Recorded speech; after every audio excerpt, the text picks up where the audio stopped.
All right, all right, all right. What's going on, everybody? Welcome back to another Coffee and Cigar live stream here on the Ono Live channel. Welcome to the show. I'm Jay, your host, and we're here every Thursday, or most every Thursday, doing coffee and doing cigars. We were actually away last Thursday because I went down to Bethesda for the second anniversary of Capital Cigars and Tobacco.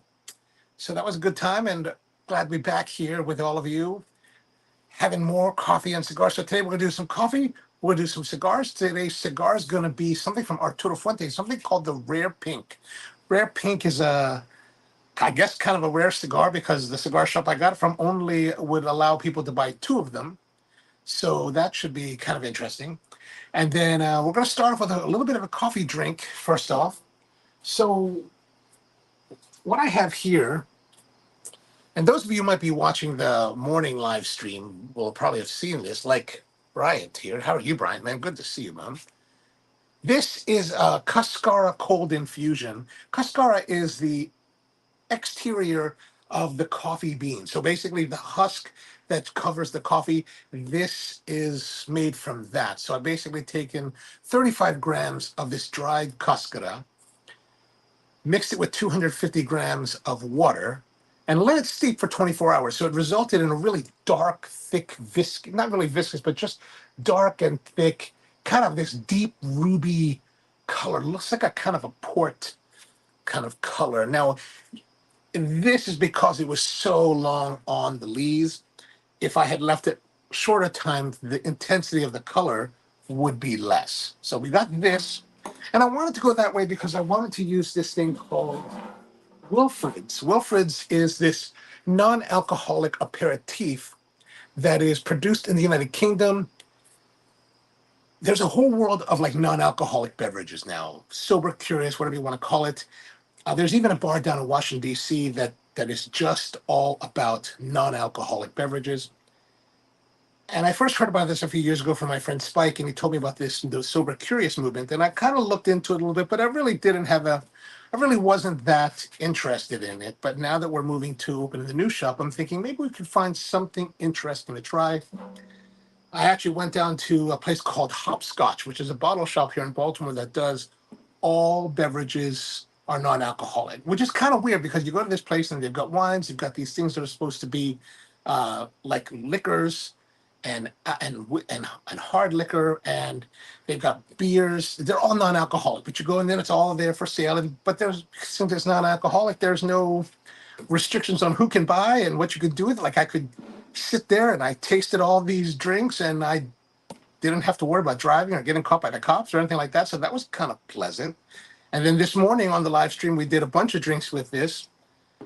And, we did 5 different drinks. And had I drank all of that, perhaps I would have had to worry about going out and buying more stuff, or at least driving around. But I don't have to worry about that, which is great. And we did find some really interesting stuff. And I'm making for you today, and we're going to have tonight, what I thought was the best thing that we had this morning. And that is what they call their Negroni. And the Negroni is going to be using 100 milliliters of the Wilfred's, 15 milliliters of the Cascara, and we're going to use 3 dashes of these Fee Brothers bitters. Now, the bitters, of course, are used, or they're made using alcohol to create the extract from whatever they're using to create the bitter. So there's going to be a little bit, a tiny alcohol in it, much like what you would, and actually less alcohol than in your cookies, because when you use vanilla extract, there's actually alcohol in this. But if you're someone that is thinking about totally being sober drinks, no alcohol whatsoever, if you're in that paradigm, perhaps there are other alternatives that are not alcohol based. So we're going to use those, put that all together, and then give it a try. Give it a try. So we've got our rocks glass. This is actually a Chivas glass. And I'm going to use that. What else do we need? We're going to need our scale. I've got a relatively new fellow Tally Pro Studio Edition scale that we're going to use. And let's see about setting it up so you guys can see it. Tony's with us. What's going on, Tony? Good to see you. Good to see you. All right, there it is. Now you can see me setting it up. We're going to put this on here turn on the scale. We're going to tear it out. Now we want to have 3 bitters, 3 dashes of the bitters. There we go. So that again is the Fee Brothers bitters. We're going to tear out the scale. We're going to do 15 grams, or yeah, 15 mils, or really grams probably, which is probably not exact. We'll do 15.9, that's all right. And then we're going to do 100 milliliters of the Wilfreds. Whoops, a little bit heavy on that one. So we've got these. These are our 3 ingredients. We have 3 ingredients here. And then we're going to need to have our ice. We're going to put ice. Very nice, very nice. Then we're going to need some. We're going to need some apples. I mean, some orange. If we can take that off of there now. Put that aside. Let's get our orange together.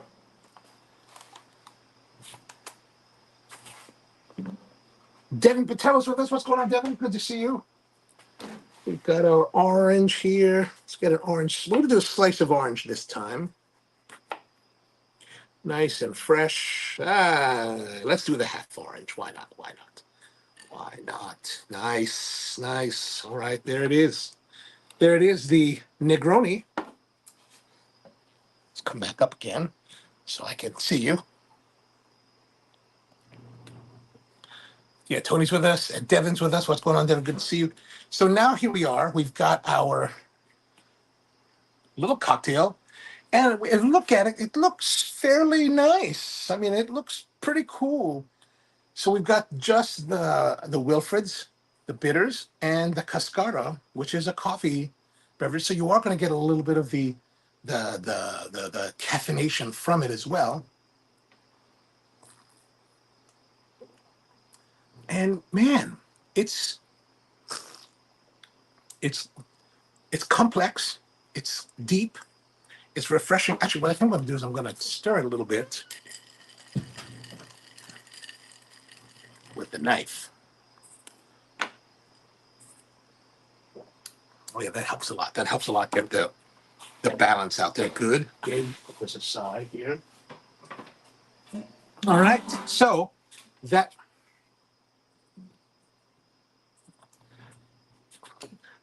is our Negroni. Cheers, everybody. So how's everything going? Everything going well? How are things this past week when we were away, taking a hiatus from the show? Hope things were good.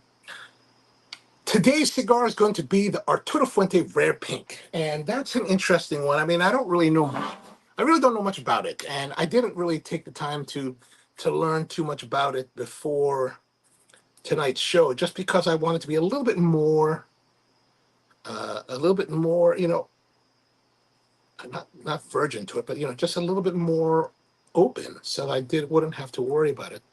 I'm just sharpening my pencil here that I'm using tonight. This is actually a pencil from Germany called the Pika Dry. They have these like little things, and it's a German. You know, these Germans, they're very good at this kind of thing. So, you know, you put it in your pocket or whatever, and you've got this clip, but you don't take the whole thing out, right? It actually is like a sheath, like a sword, and you have your lead heat inside the holder, and there's actually a little sharpener in here that you just kind of sharpen with. And so I just kind of touch it up. And I'm going to use this tonight. You can't post it, so it's really just meant to be a holder. So you put this in your pocket, or you put it maybe in your toolbox. It's really meant for like woodworking and stuff like that. And just pop it out, pop it back in when you're done. The guys at the Woodcraft were showing it to me quite a while back, and I finally bought one a few weeks ago, and I've really been liking it. I like it a lot. There's several different models that have other types of lead and colors and stuff like that. And so I'll probably get more of them because I've been very pleased with how they've turned out. So let me just put this aside. Now, let's go to our cigar of the day. We're getting our humidor out here. As you can see, we've got our little Festool humidor here that I picked up. I picked this up the other day. This is their Festool Cistainer Mini with the clear lid. And I just took some of the inserts. Oops. I just took some of the inserts and put the cigars in here like that with some of this. Now, here's the reality. Like, I just did this just for today. I'm not really going to use this for this purpose, mainly because there really is no strong seal. Like, there's no weather sealing. So, like, even though if you put a rubber gasket, if they made one with a rubber gasket around it, it could be a really great humidor because it locks down and they have a handle so you can, carry it around. And if you get more of them, you can actually use them and stack them. And what happens is there are these little hooks here on the back that will hook into these holes on top. And then you turn this knob and you lock it into the bottom onto this piece. And then you kind of carry them around as like a stack and walk around and do whatever you want. They're actually called cistainers. And this is a Festool cistainer. And there's a whole ecosystem of them. There's one smaller than this, and there's like 4 sizes larger. There's small, medium, large, extra large, and double extra large. This is the mini, and then there's a micro beneath this one that is smaller. This one I got from the Woodcraft for $30, and kind of nice. There's a couple inserts. There's some dividers, not really inserts. You got some dividers that come with it, and yeah. So I just use it. I still have them. Our real humidor is really just over here. So here's our rare pink. But I've been in this Festool kick lately, so you'll have to bear with me. Okay, so this not Festool. This is the rare pink from Arturo Fuente. So the story that my understanding that I've heard about this is that it's kind of like the short stories, the shape-wise, the Vitola size. So there are perfectos in different sizes. And this particular one is what's called the Rare Pink 1960 Signature. I guess it's just called the Signature. So it's kind of like the number 3, I believe, of the of their, the whole line that has all of the short stories and whatnot. Evidently, the story behind this rare pink is that Carlito Fuente, when he was, I guess he came of age in the 1960s. I didn't think he was actually that old. I thought he might have come of age in the 70s, not the 60s. But I read a little bit on the website, and they said about how in the 60s it was an age of change and of politics and of all this stuff, a revolution, and so this is to pay homage to that, or just kind of remembers the heyday of those times. Devin says, took about 10 minutes to light my cigar, but my goodness, what happened and what took so long? And what cigar are you smoking? Let me know what cigars you're smoking. I'm definitely interested to know since it's been such a long time. But, and I guess the 60s really were kind of those times. We had Hogan's Heroes, we had, Gilligan's Island, and of course we had Star Trek. And Star Trek, it's funny because I like Star Trek. I'm into sci-fi, and so I'll follow some of the news on it. And you see all these people, and they're like, Star Trek was never woke, and they're all upset because nowadays they're like, Star Trek is too woke. And it's like, what are you talking about? We're talking about a show that came out in the 1960s where a white guy kissed a black woman, and they had like a Russian guy, piloting the ship with a Japanese guy. So it's like that is about as woke as you could get, especially back in the 60s. And not only that, it was Lucille Ball that made sure that Star Trek actually happened. So Star Trek only happened because of a woman. So I guess it does fit with the whole idea that it was a lot of revolution and a time of change, So, Devin says, it's just windy over here. I'm smoking the hand from the Privado Cigar Club. Oh, okay, gotcha. How's it coming along? Hopefully it comes out well. Now, as you can see, I'm in the garage, or this is my garage, right? And until now, for the last several years, it's been a total wreck. Like, nothing could happen in here because everything is just everywhere and just piled up. So finally, last week, I really just put the pedal to the metal and just started to clean everything and try to organize it and get it all, throw stuff away and whatever, donate stuff. And I've got it now to a point where I can at least occupy the space, which is very, very nice. Tony says that the Tatuaje Private Reserve Corona Gorda and the Diet Cherry Pepsi. Oh, by the way, Tony, remember you mentioned, you messaged me about picking up a particular cigar last week while we were down at, what's it called? We were down at the cigar shop, and unfortunately, that LLE they no longer had anymore. At least that's Tony said they didn't have the LLE. So my apologies, I wasn't able to get one. And yeah, yeah. I did have the successor. That's what I smoked last weekend. I smoked the successor, which is the Jaime Garcia cigar. And I brought, so there's two sizes. There's a torpedo, and then there is a Toro. I did bring a Toro. I did bring a Toro home with me that day because I was going to smoke it on the show at some point, and then I decided to smoke it over the weekend. Now, historically, I have not been much of a Pepin Jaime Garcia fan, right? I love Tatuaje. I've always found Tatuaje to be like right up my alley. But when it came to Pepin and Jaime Garcia labeled cigars, I just couldn't find the groove with them, or I always had difficult finding the groove, right? That's always been a difficult time for me. So, when they were having this event with Tom McCormick, and Tom's a great guy. Tom's one of their really great reps. He's really personable, really friendly, knows his product. And he was down there, I think his name was Felix. Felix was his regional manager, whatever. Felix came along with him. Really nice time. And they were like, or at least Tom was like, you should try the successor. And I was like, all right, I'll try the successor. I told him, I said, hey man, I'm not really expecting too much, to be honest with you. I said, which one should I try? He said, try the torpedo. All right, try the torpedo. All right, man, I gotta say that torpedo, darn good, really, really great. I'm sitting there enjoying it, a little bit of citrus, good complexity, nice, like just good body, not too heavy, not too light, just really great smoking, like just really delicious cigar, wonderful time. I'm just enjoying it. And I was thinking, and I'm not like some of my friends who will smoke back to back of the same cigar. Like one of my good friends, he's like, he could have the Revenge and he'll smoke back to back Revenges. And I'm like, well, and I personally don't like to do that. But this was a very rare time when I was getting to the last third and I was thinking, what should I smoke next? And I was talking to Tom. We were kind of sitting down, hanging out. And I was like, what do you think, man? He's like, you could go with another one. And I was like, you know what? I'm enjoying this so much that I think I could go for another one. He's like, try the Toro. And I was like, all right.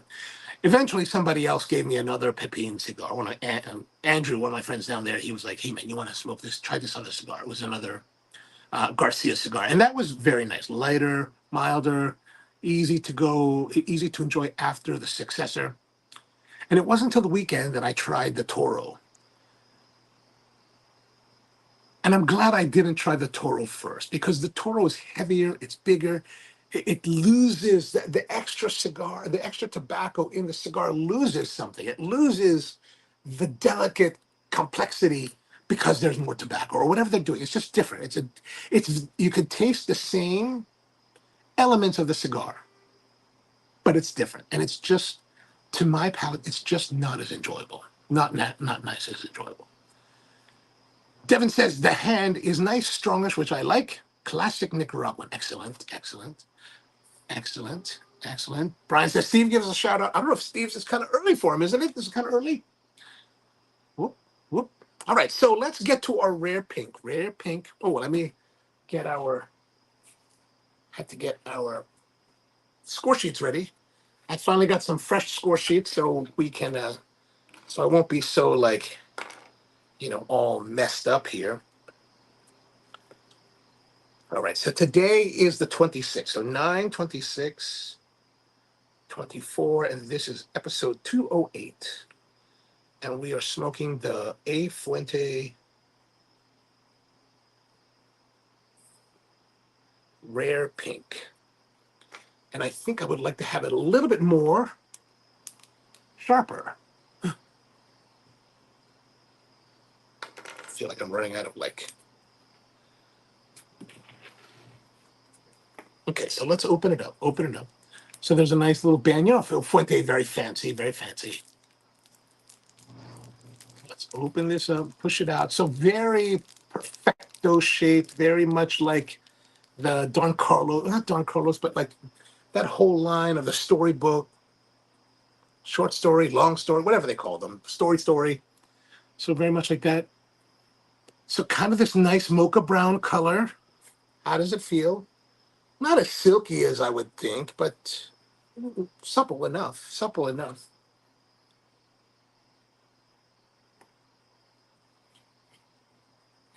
Oh, thank you, Hemingway. That's exactly what it is, Hemingway. And Devin says, I personally like to rotate cigars. Lots of exactly. I like that too. I like that too. Brian says, I open a box and I smoke. He loves to smoke those boxes. Okay, so really nice aromatics. Surprisingly nice aromatics. A little bit of barnyard, a little bit of manure, very enticing.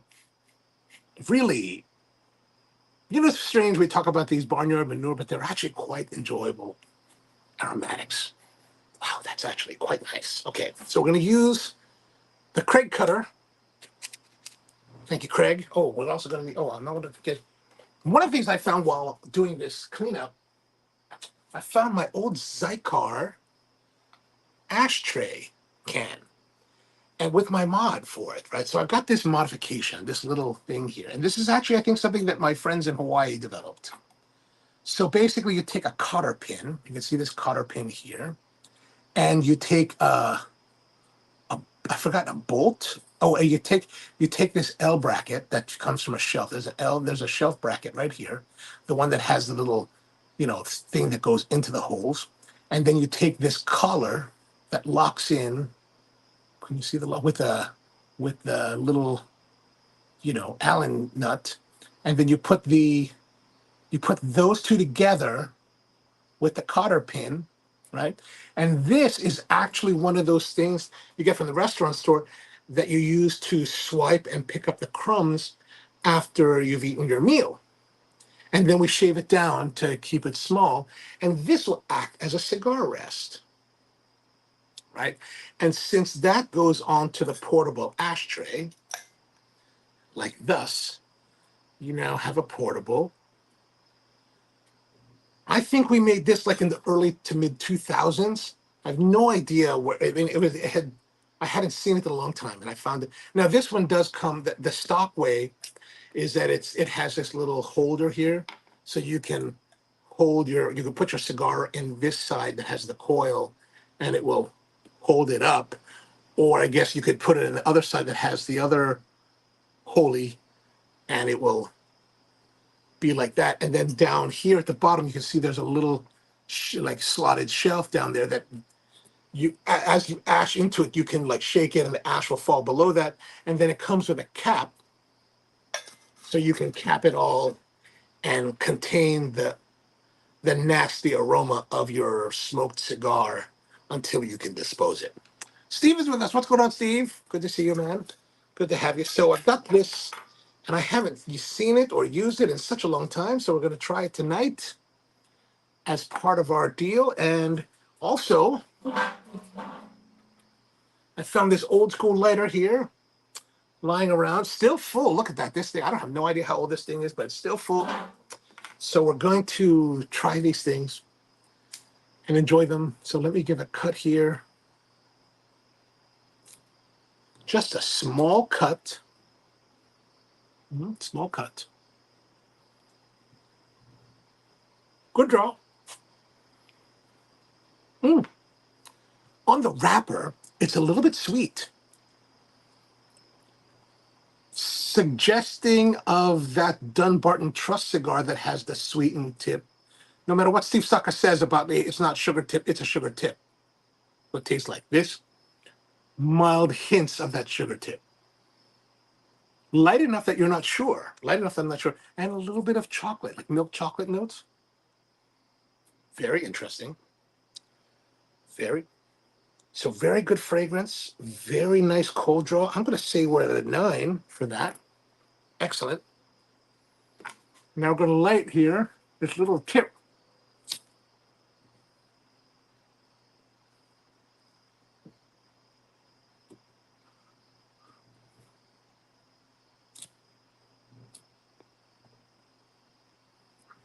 Man, it is very sweet, like sugary sweet, like it's a sugar tip cigar.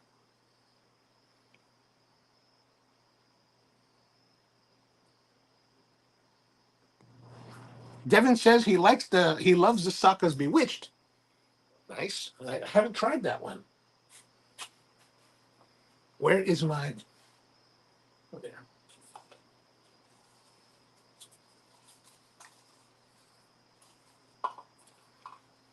All right. And then Sharon's having the EP Carrillo Pledge and drinking cold tea. Nice, nice. How's the weather out there? We got some pretty rainy weather here. The Hurricane Helene is coming our way. Evidently, they upgraded it to 150 miles, 152 miles an hour to a Category 4 hurricane. And the news has been saying there's going to be serious death and destruction, which might happen because it's actually coming up through in the middle, kind of through the middle of the Gulf of Mexico. So instead of hitting the main part of Florida, it's kind of skirting to the west of the main part of Florida, and it's going to hit the Panhandle head on, Tallahassee. So probably it's going to build up speed and build up energy, and then smash into the landfall. So those people should definitely leave. I don't know why they stay there. It's crazy. Ah, that is nice. Is this a step prop? It is. It is.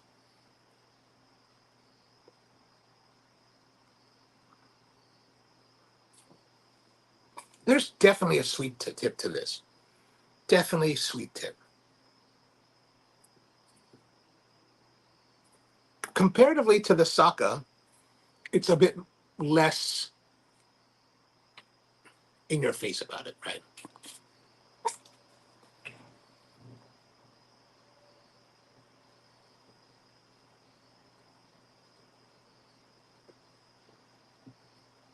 I've got some fans blowing to try to push it away, but it's not coming. It's not pushing it. The fan part is not pushing it across my front.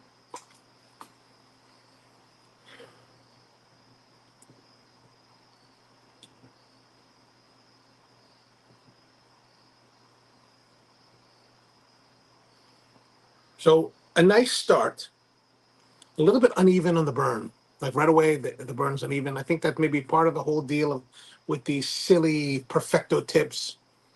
So we're going to try to let that, kind of mellow, find its way. In the Zycar, little holder, kind of awesome.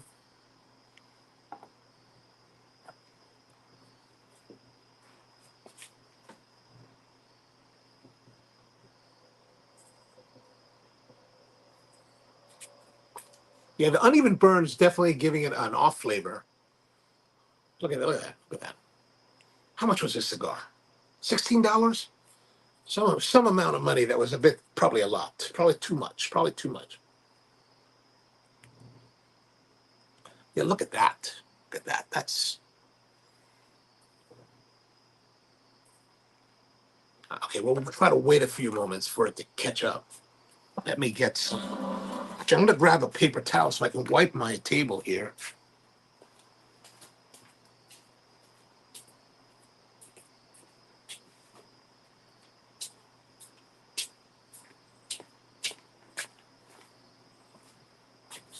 Now, this Negroni thing is actually pretty darn good.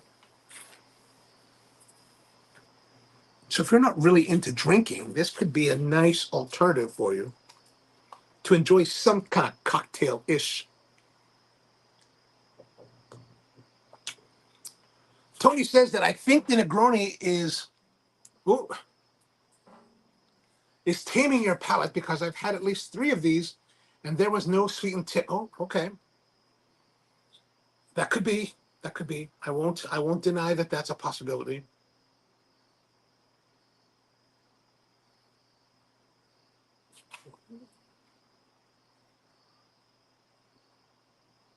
The Brian says, "Are you not? You have a kick-ass gazebo. Are you not out there because of the weather?"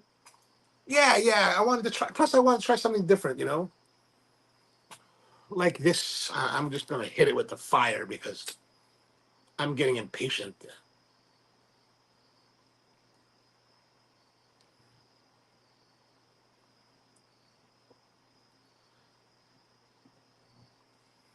I mean, back to Tony's point about the Negroni could be, tainting the palate. I mean,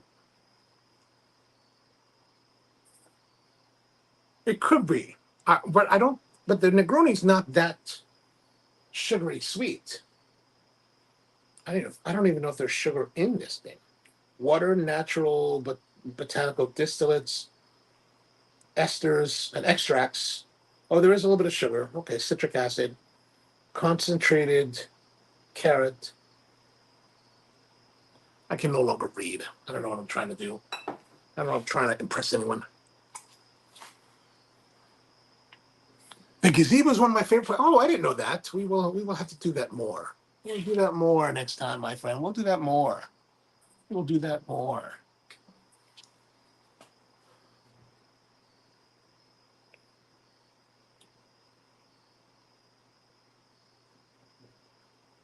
So overall, it's fairly nice. Good flavor, nice smoking. Hopefully, we've addressed the issue of the uneven burn. Let's put our little cigar humidor away.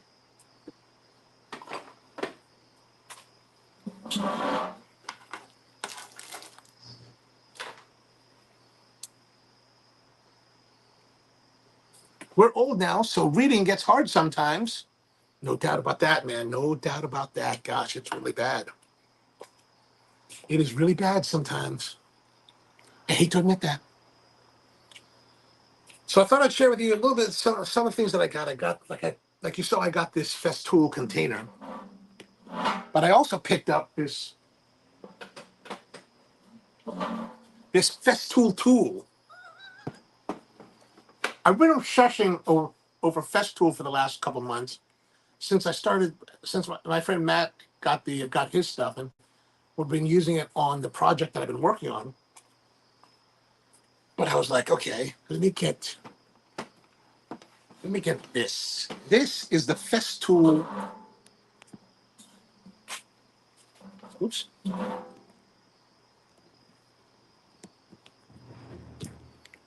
Turn that a little bit. So this is the bigger Sistina, right? So open it up.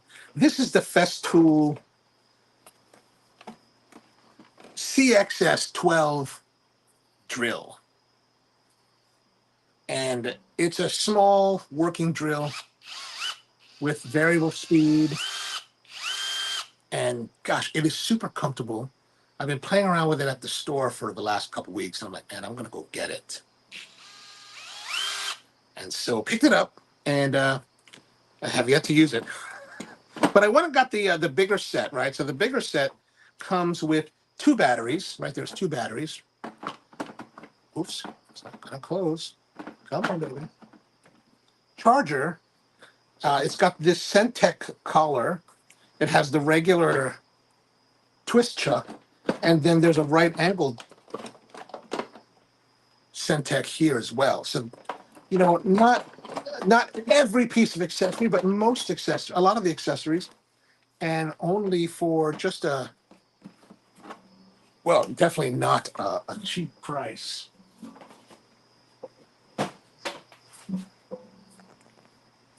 I don't believe there's anything in the Festool world that would be considered inexpensive. Craig's with us. No cigar tonight. Have to do some work inside. Oh, I'm sorry to hear that, man. I'm sorry to hear that. George says, I think it might be the more bitter qualities of your Negroni that are serving to accentuate the natural sweetness of the bag. That could very well be, too. Oh, there it is. Oh, Craig. Oh, there. Craig joined us earlier. There. I'm going backwards. George Shannon, that's what's going on, George. Good evening, all. Checking in. I'm a weather nerd, and I'm nerding out on the Ryan Holtz channel that he has doing a live stream with Hurricane Helene's landfall in Florida. Wiseman Maduro with some JW Black. Oh, nice, nice. So I guess he's out there and getting obliterated by the storm. That might be kind of interesting. I'll have to look at that later. Brian says this whole house uses Festool.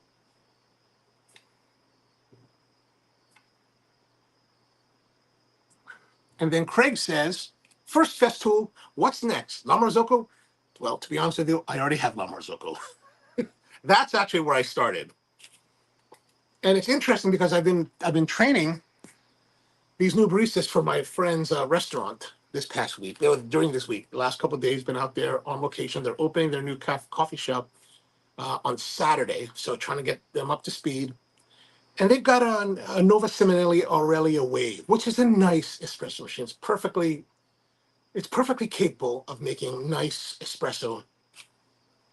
But to be honest with you, it's not the La Marzocco. There is a big difference. Like even on my old Linea, like here's the one thing that I noticed that was really kind of bothering me, I guess, is that you hit the brew switch. So we'll flush the group head, right? So you flush the group head, click, click, and then it flows some water, click it again, it stops the flow. You hit the button on the La Marzocco and you stop the flow, it stops. There's no dripping. You hit the button on the Aurelia Wave, it stops, and then it trickles. It trickles, it trickles, it trickles, it trickles, it trickles, it trickles, and then you can insert the port filter. That is, I don't know what it is about that. I was gonna call my friend who's the head tech guy at Nova Cinema and be like, dude, what is with that? Like, why does it do that?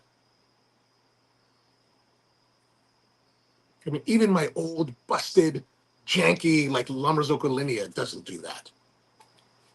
And I mean, my Linea is busted and janky.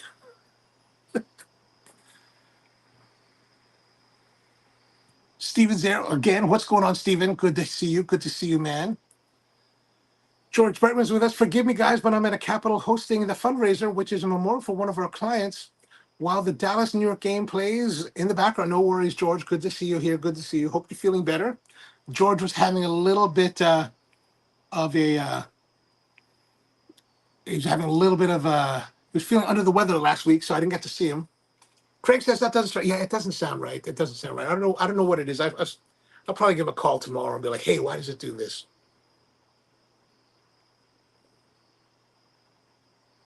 But the nice thing about my friend that runs the place, he's like, he wants to have good quality, so he's not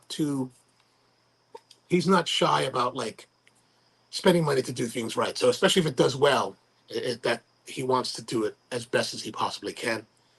Like we had these Nova Simonelli grinders, the dosing grinders, and one of them just crapped out. Like these are like old stock type of grinders, right? Basically, they bought these grinders when they built the restaurant 3 years ago.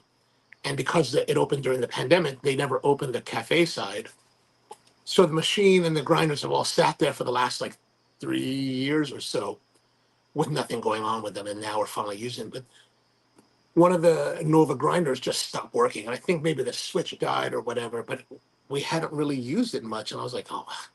So we ordered up some Malconi E65 GBWs, which are the dose by weight. So we ordered one of those for regular coffee, and then I told him, let's just get the X54, which is the home grinder, which is really slow. It's really, really slow when you compare it to the E80, which is the big boy, and the E65, which is the intermediate.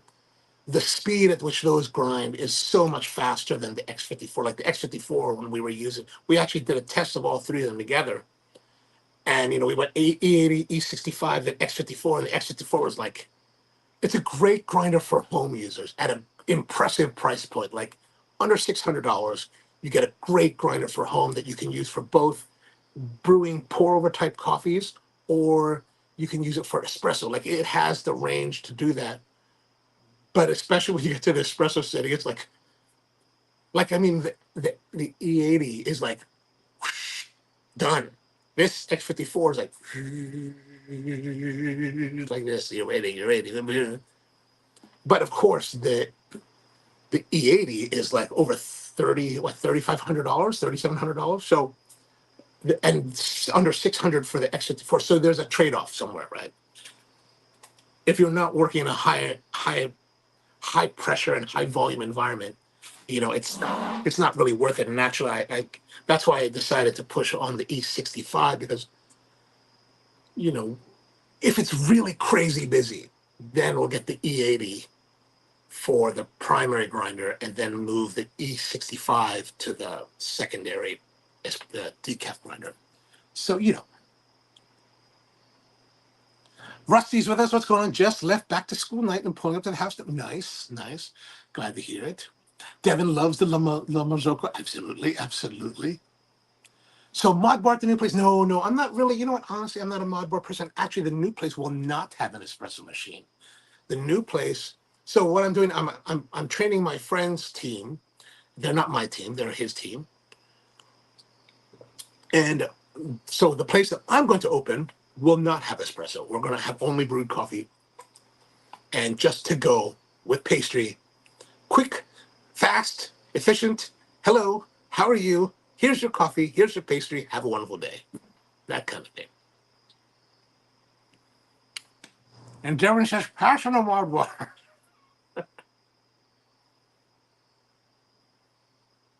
I mean, I like the idea of Mod Bar, right? I like the idea.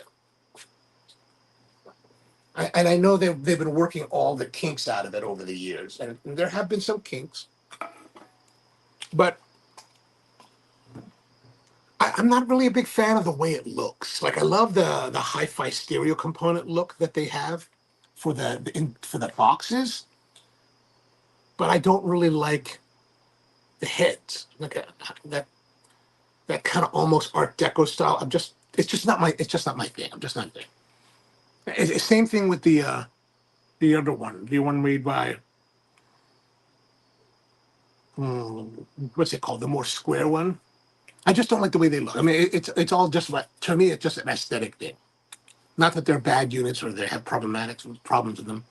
It's just not the style that I like. Like for example, I'm not a big fan of like the what is it called? The GB5, that big GB5 body that's kind of monolithic looking. I prefer like the FB80 or FB70 style bodies on those machines. The Linea's fine. FB80, FB70 I really like. The Strata, I like the way that looks. The Leva, I like the way that looks.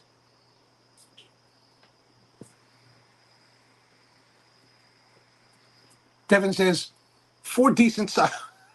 I have to get decent. If you might be seeing the morning show, I just bought, what is it, the Fellow Ode 2, Gen 2 Ode grinder, which I really was impressed with when I first got it. And then I bought this Tally Pro from Fellow, which I have surprisingly been enjoying. And yeah, I've really been enjoying it. I'm a little bit skeptical of this whole milliliter thing that they have on it because, and I get it. If it's water, it is the same. But like, why just put grams? Why put milliliters? Nah, I don't know. Just my own pet peeve. It's my own pet peeve. Brian says, that was a great videos in compared to that. Oh, I'm glad you liked it. I'm glad you liked that one. We had a good time shooting that one. Craig says, decents don't have NSF certification, so a lot of places in North America can't use them. That's true. That's true. One of the things, well,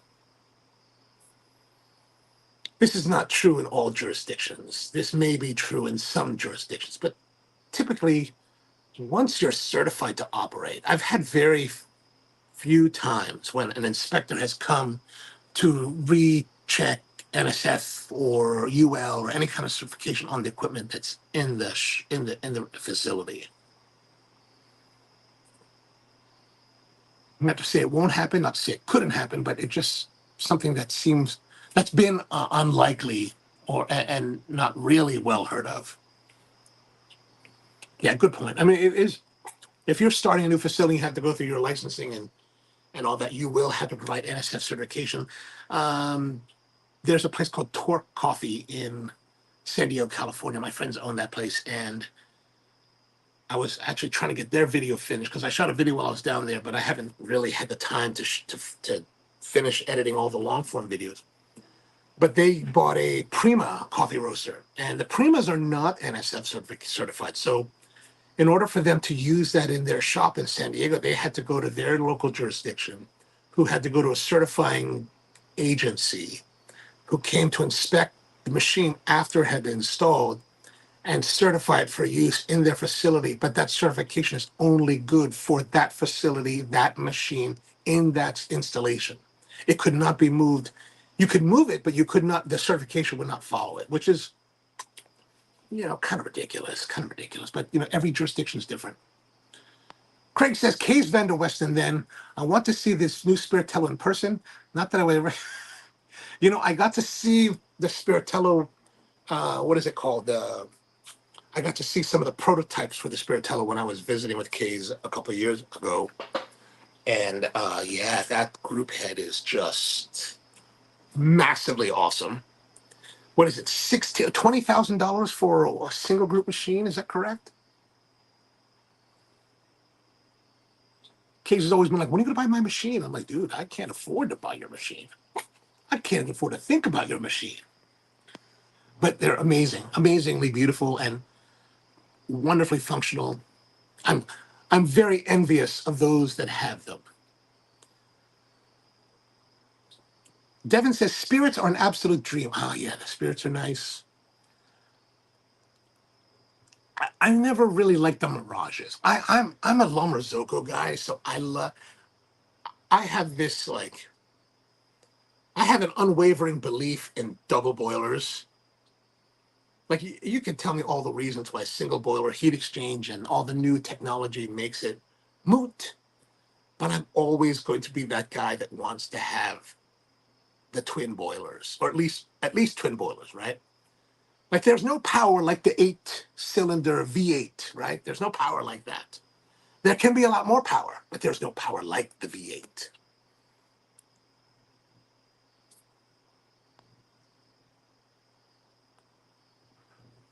Brian says, we need to schedule a trip to the local audio connection. Audio connection.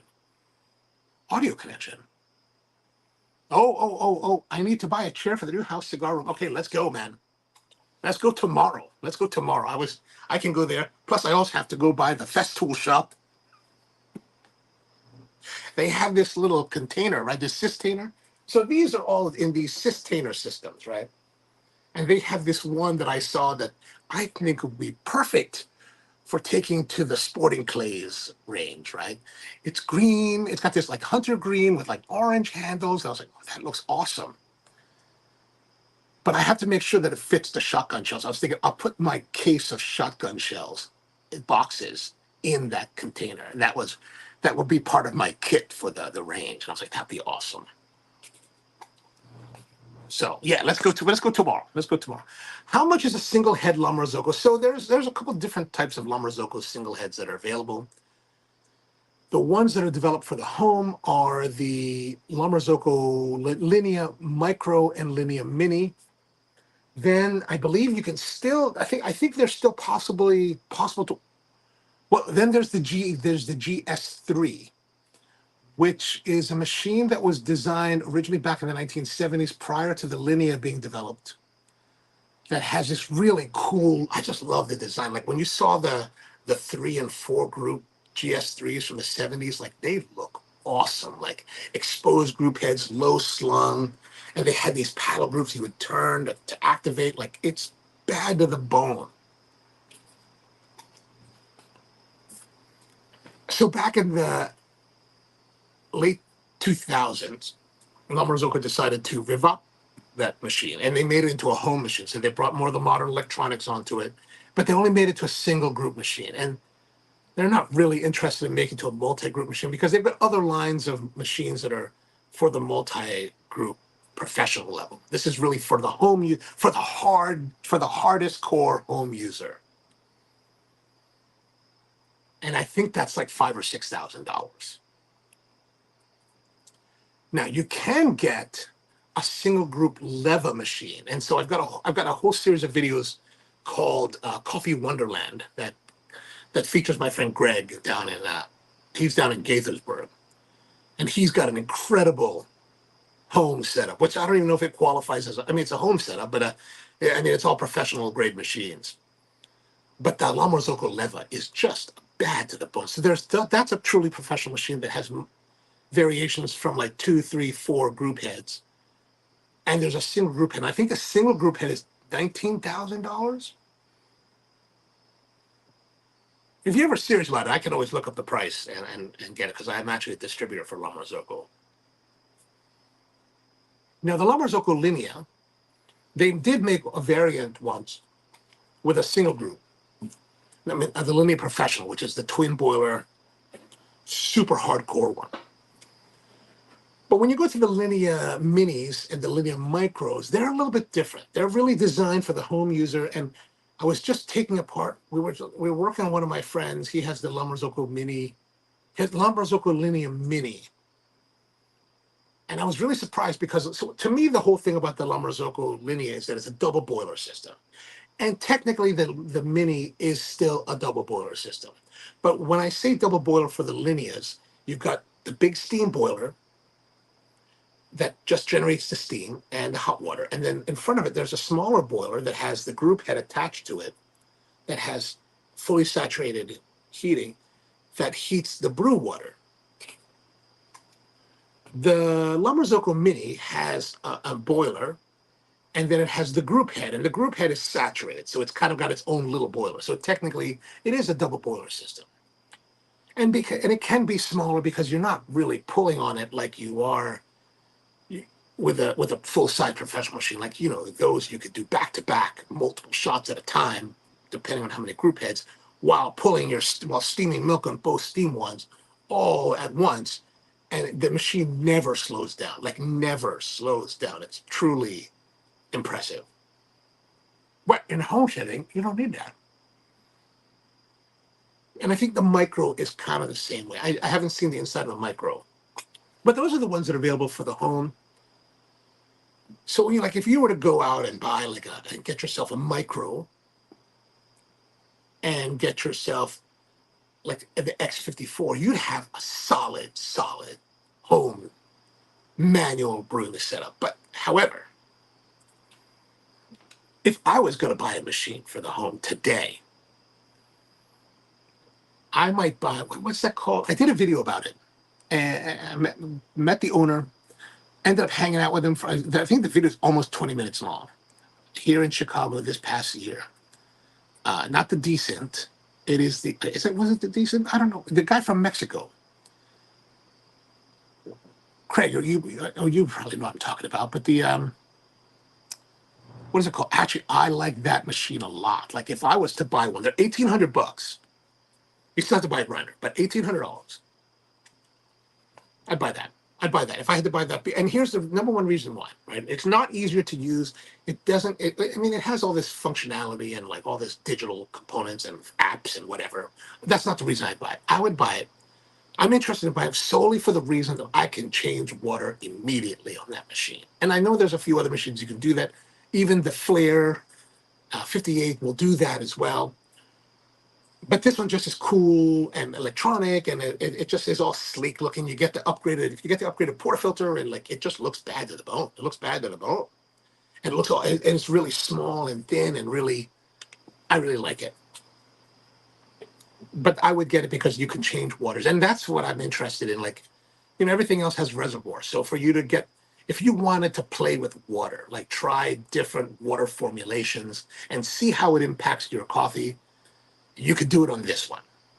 It becomes much more difficult, or it just becomes a little more difficult to do it on any other machine.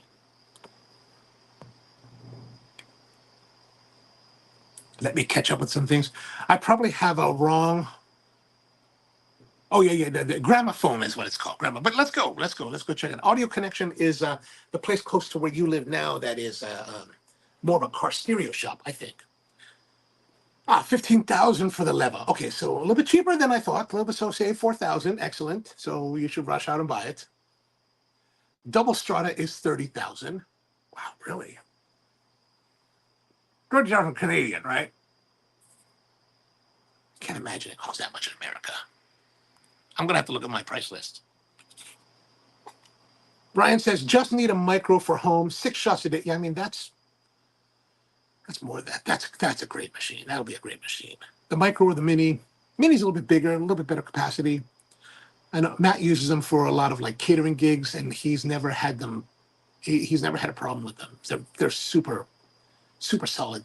You know, when it comes to the mini and the micro, it's probably better just to order direct from La Marzocco because, you know, that's a home geared product. So if you order from La Marzocco home, like I could order it, like retailers could order it, but they kind of make it more difficult for us to order those because I think they want to get all of the markup, which is fine.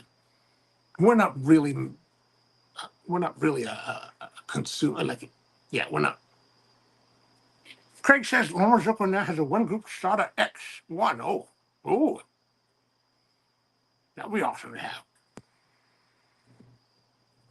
Like if you get these super high end, like fancy and like super cool looking ones, and you build that smoking room that's all glass, like the old Ferris Bueller like garage, that would be awesome. Like it would be amazing. It would be amazing.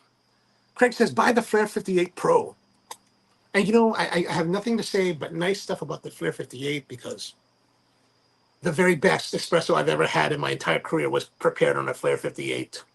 And when I used it myself, it made great espresso. Like it's super nice. And yeah, what the Pro is under $1,000. So like maybe what, $900, $800? Super, super sexy. I mean, super, a nice, cool looking design. And very affordable. I mean, you do have to boil your own water though. So I think with that other one, not the Decent. What is the name of the machine? I can't remember the name of the machine, but the other machine I'm thinking about, I think when you pour the water in, it'll heat it for you. Whereas the Flair, you have to boil the water and then pour it in. Again, I have a video on the channel, so have a look at it. Devin says, paddles are sexy. Paddles are sexy, man. I totally agree. Like especially if you get the old GS3 with the mechanical paddles. Oh, that's bad to the bone. These newer ones with the piezo controls, they're cool. They're just not as. I mean, who knows? No one knows. No one knows the difference. But you know, just the psychos know the difference. Craig says, Lombers sent me a micro for 6 months. It's a nice machine. Oh, okay, awesome. Nobody sends me machines. It's terrible.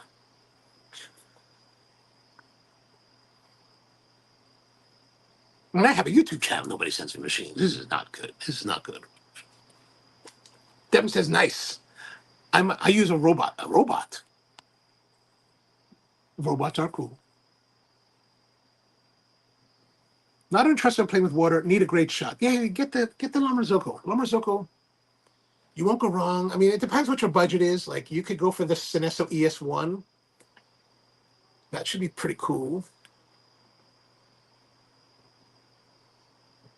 If you want to maintain the same kind of like simplicity that you enjoy today, so that push button simplicity, so that your wife doesn't have to worry about making espresso,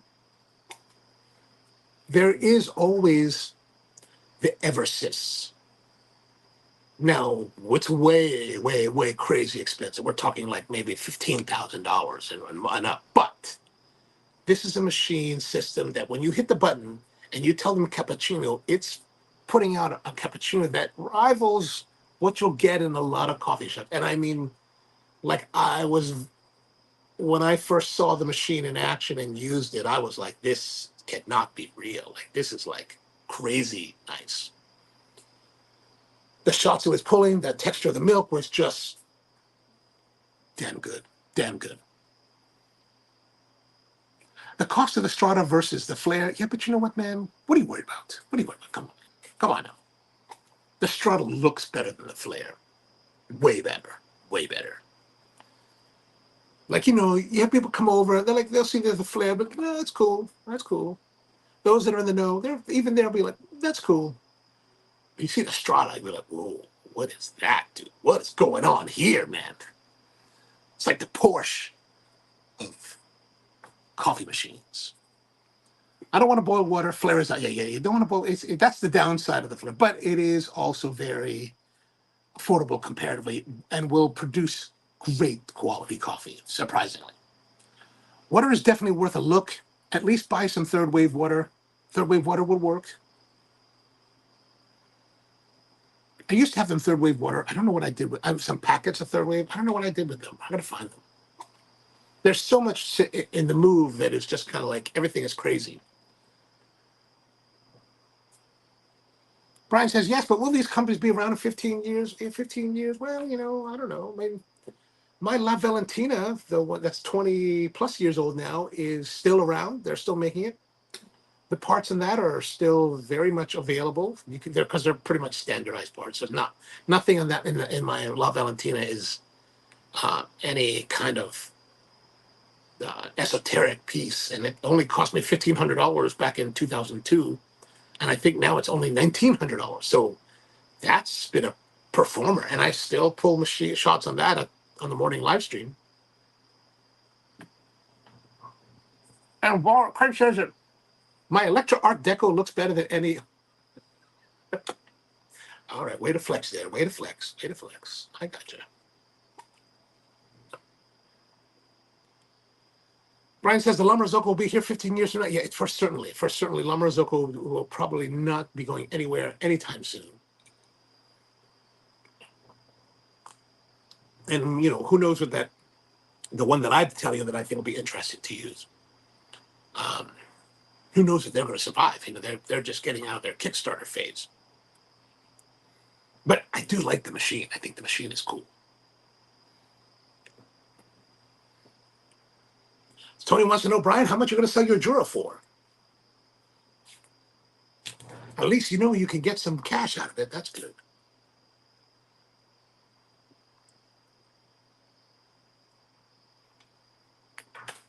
So kind of got a little bit uneven on the burn. And it's been great. Very good. Citrusy, bright notes, smooth, good complexity. Very good. First third, very good, very good. Body is not very heavy, right? The body is lower. I'm going to say lower body, but qualitatively, it's very good. A very good plus. 8.5. Flavor, very good plus as well. 8.5. I mean, there's not. It's good. It's not excellent. I can't say it's excellent, but it's very good. Like really enjoyable.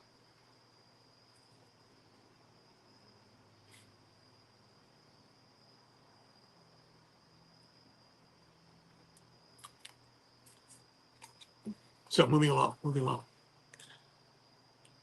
Craig says, by the way, DeLonghi bought Lumber-Zocco. What? When? When did this happen? It's probably a bad thing. I much better liked it when Kent owned it. But I guess times have to change. You know, Kent bought it from, you know, the family. And now, time to sell because Kent's getting older. We're all getting older. We're no young spring chickens anymore. Brian says, they're machines, so. Yeah. Well, they got the money. That's the one thing. Just like, you know, the masses, right? You feed the masses, you make the, what does they say? Feed the masses, eat with the classes. Feed the classes, eat with the masses, right? Craig says, you're thinking of the meticulous, thank you, which doesn't exist yet. I gave him a 20% chance of ever getting the lawsuit settled and shipping a usable product. I think that is a interesting machine. I would like to buy one. I was hoping they were going to give me one to use, but they just never offered something like that. And I'm not one to like ask because I can't guarantee anyone that I'm going to give them a favorable review. Like actually, I was at REI today. Just looking at some coffee stuff, whatever coffee stuff they have, because you know I've got the REI membership, so I get 3% back every whatever I spend. So it's like, okay, if I'm going to buy something, let me look at REI first. And I came across this thing from Yeti called the Rambler French press, and I was like, whoa! So it's, you know, a big Yeti cup with a French press thing on it, and the cap locks. And I was thinking, oh, I'm going to buy it, do a review on do a video for the channel. And then I looked at the price, $110. It was like $110. Holy crap. I am not that married to Yeti that I'm going to spend $110. I got to buy Festool stuff. I can't afford $110 for a cup. And, but I was interested. So I messaged them. I said, hey, let me do a YouTube channel. If you have any, would you consider doing, sending me one to try? And I said up front, I said, I can't guarantee you what I'll say about it. I guarantee that I'll put it on a live stream, but I can't guarantee that I'm going to say happy things if it doesn't work out. So I don't know if they're going to, I don't know if they're going to go for it. I think that's one of the things, like everybody that I know is in the business knows that if I don't like it, I will say something about it. Yeah, I hope that they get over that meticulous thing and get that product out. I did like the machine. Do you know what their lawsuit's about? I don't really. Is that lawsuit with the Decent?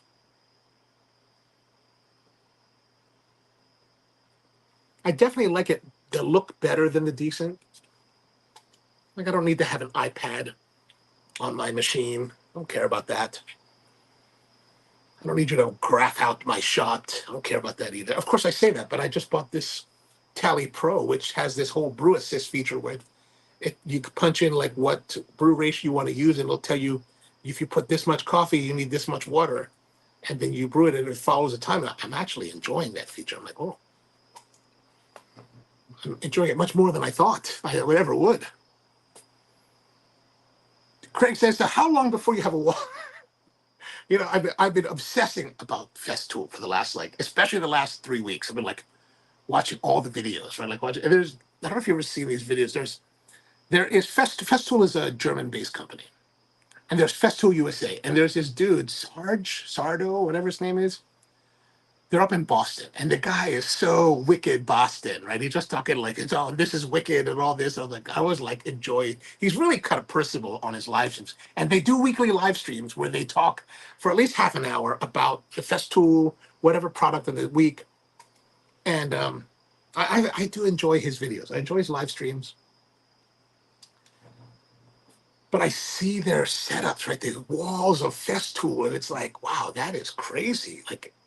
How much did that cost? But then, I was thinking, Festool has a reputation of being very expensive, and God knows, a sander for $700 is not a little bit of money.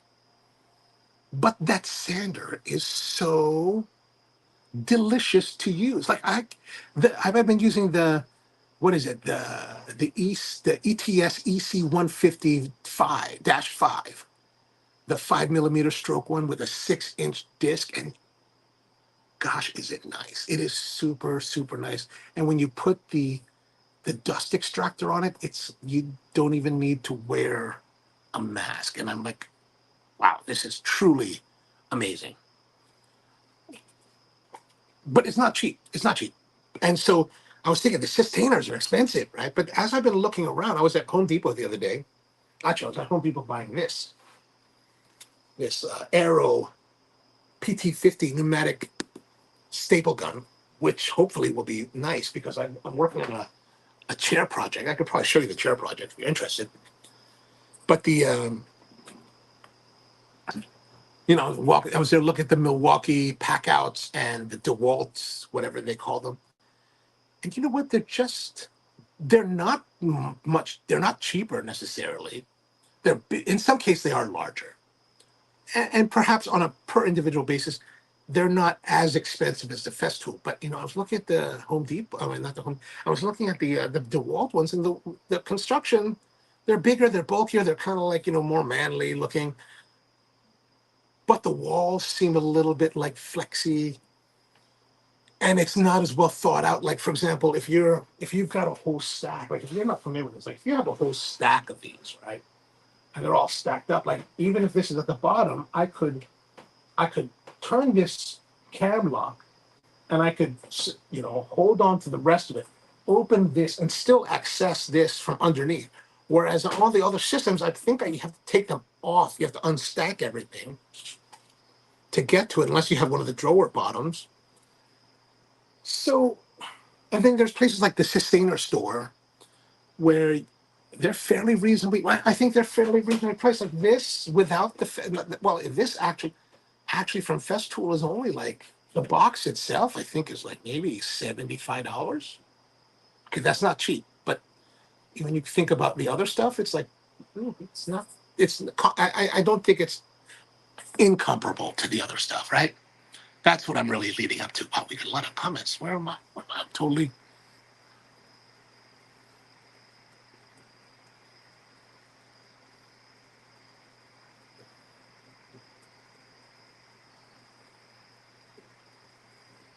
Oh, there it is. Tony says there's like a $30 or $40 knockoff on the Yeti on Amazon. Oh, well, if they say no, maybe I'll go to Amazon and look that up and pick it up. Ryan says Yeti, it's a great product. I have a smaller cooler, but it's heavy and pointless. I gotta say, like, I, Matt has a bunch of Yetis, and I use them whenever I need them, which is really great. He's a good guy. He lets me use his tools. It's really fabulous. And I've used the smaller of the two Yetis, of the four Yetis that he has, like the ones about this big. And I gotta say, like, I do think the Yeti product is pretty awesome. Like, the coolers are awesome. They are heavy. They're not they're not streamlined. They're a little bit bulky, but man, they hold that ice so well for so long. Like, I use this bag here. This is a Ozark Trail, $20 from Walmart, insulated enough. But right now it's sweating. You can see it's sweating because it's really humid here. But that works for me. And I've got access to like industrial commercial like ice makers, so I can refill at any time. So my ice situation is a little bit different than most people. But yeah, I hear you. It's very, very heavy, and they are pretty expensive. Like, they charge a premium, like the Festool stuff, right? Or the Arturo Fuente stuff. Tony says that Buddy says you should be buying within your skill set. So right. Well, you know what, man? Hang on.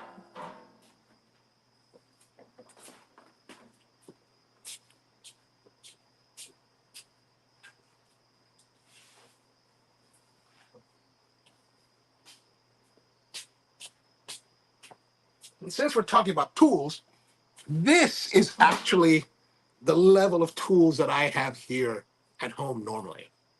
So while I'm using a Festool in my day job, I'm using Ryobi in my real world, right? So this is the Ryobi 5-inch random orbit sander. And you know what? I've used this to I've done a couple projects this recently where I've taken mahogany and sycamore, spalted sycamore, and made work boards, like cutting boards with them. And I just could use this to finish it. And this has been this has been fine. This works. I've got a DeWalt one as well. They're fine. 5-inch sander, random orbit. It works perfectly fine and is nowhere near the price of a Festool. However, man, that vibration, you feel it. Like your hands, you guys know what I'm talking about. Anyone that you guys have done the work, you guys know the vibration is crazy.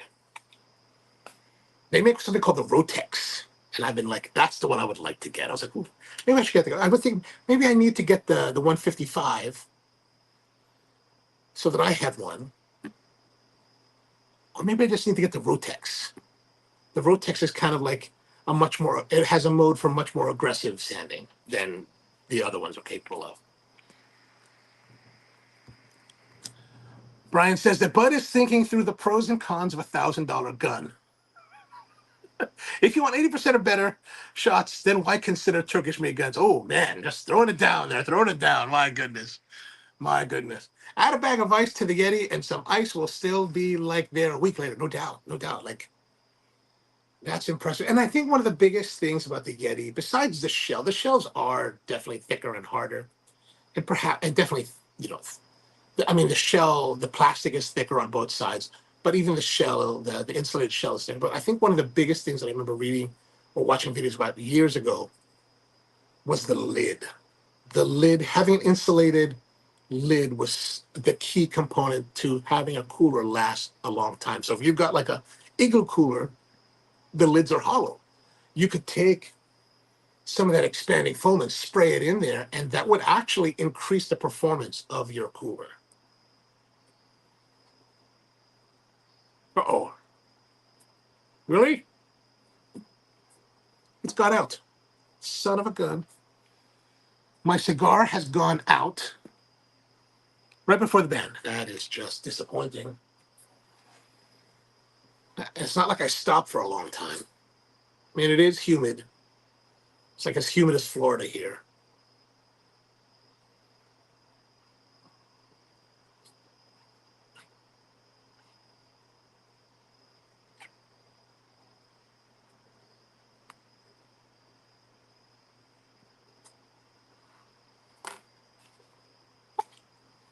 It's looking pretty hard to get it to going again.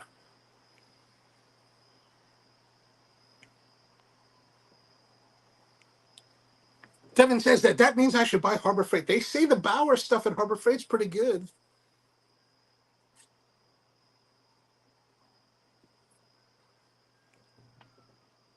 Brian says that my Ryobi sander is hard on my hands after 20 minutes. That is the case.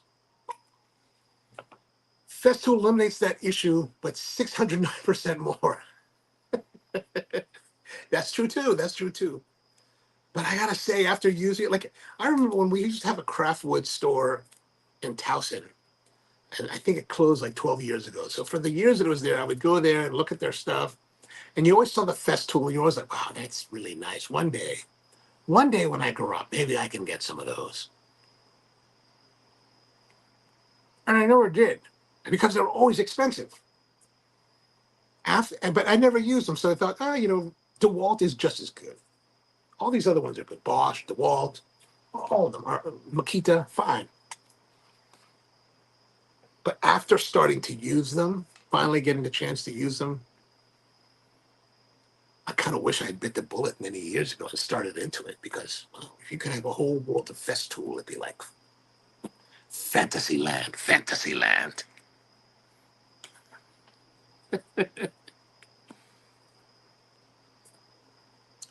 Tony says 2 inches of foam insulation all around. I think we're talking about the Yeti, right? Including the lid. Oh, yeah, and any rotomolded cooler can keep the hell out of ice. Oh, for sure, for sure.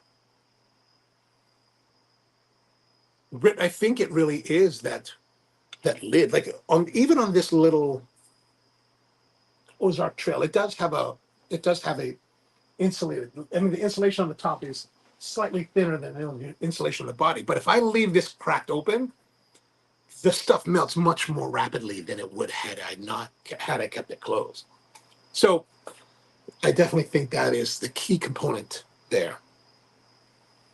So we're still going now. We redid the relight, and it's still performing just as well. Very good. Even with the relight, no real tarnishing of the flavor experience, no real bitters coming out.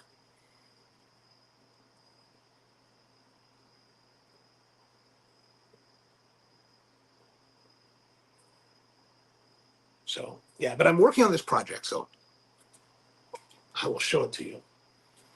I've been working. I was walking. So when the day that we did the show in Alexandria,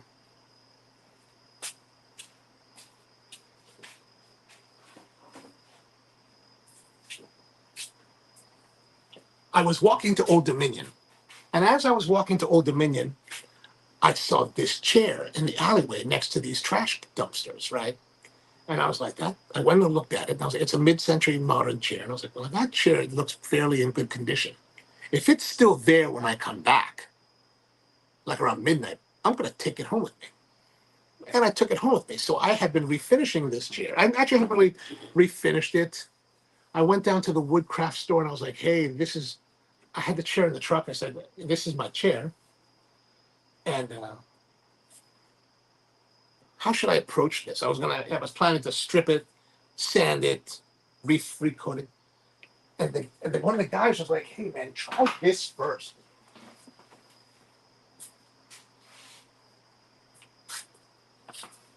Something called Restore a Finish from a company called Howard. He said, clean off your wood, wipe this on and see if it'll work. And I was like, all right. And I think it works pretty darn well. Like it looks fairly nice. Now it is a little bit wobbly. Like I still have to work on it a bit, right?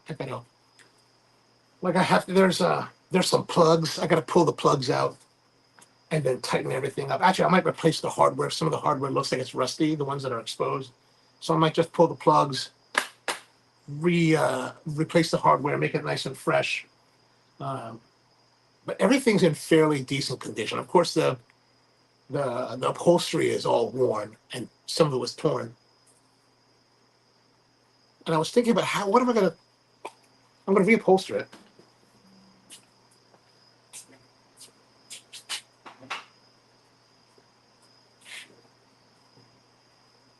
So I was looking around for things for fabrics, and I stopped by the IKEA, and I came across this pattern. I thought this was very mid-century modern. It's a very thick fabric and cost $10 and it's actually a rug. It's a rug for $10 with a lot of coverage. And I thought that would be it'd be a little bit difficult to pull and stretch onto the form, but I think it would be very hard wearing. It's a little bit coarse, right, for a chair fabric, but I think it'd be fine. I think it'd be fine.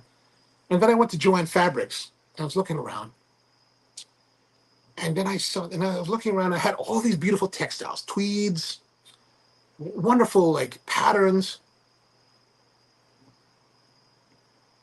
And then I was thinking about it, and I saw this other fabric, and I was like, maybe this would be a nice fabric to use. What about denim? So I ended up buying this denim, and I think I'm going to cover it in denim. I think the denim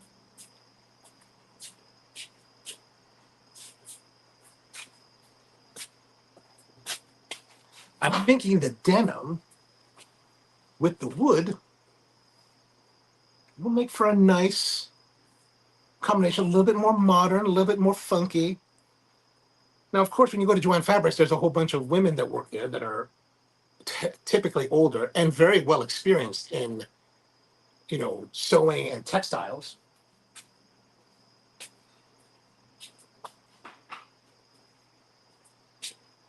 And the woman was like,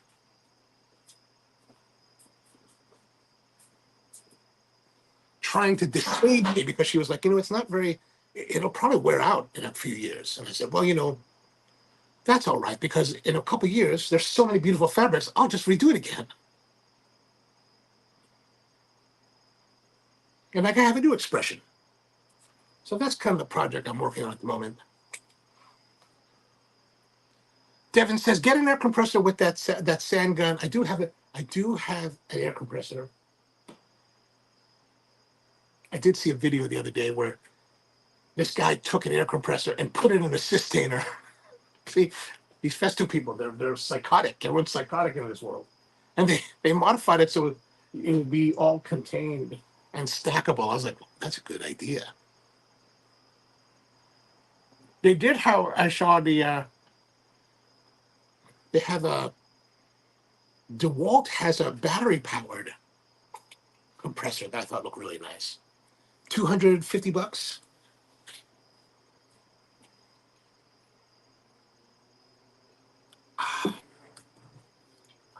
Nice, refreshing, a little bit bitter, a little bit complex.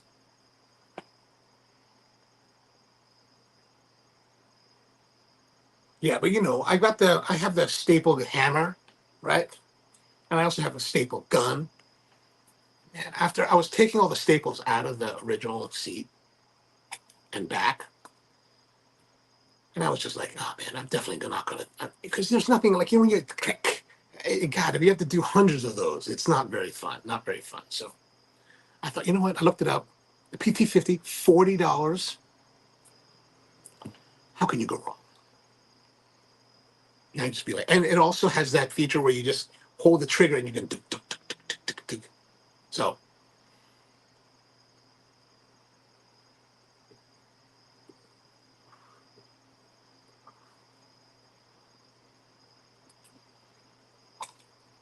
that's what I've been working on lately. A lot of projects happening. Cleaning, bar top, cutting boards, chair.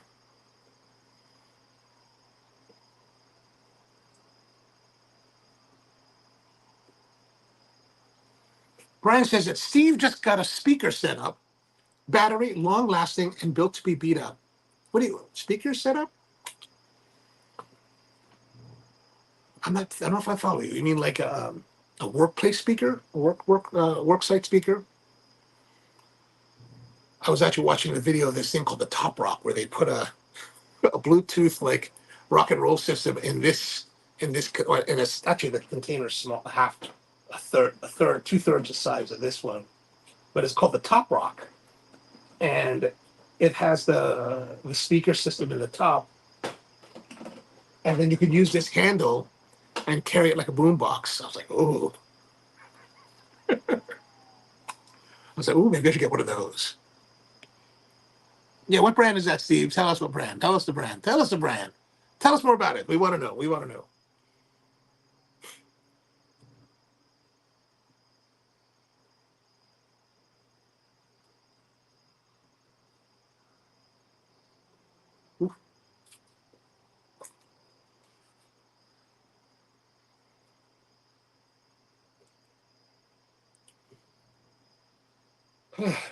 There it is.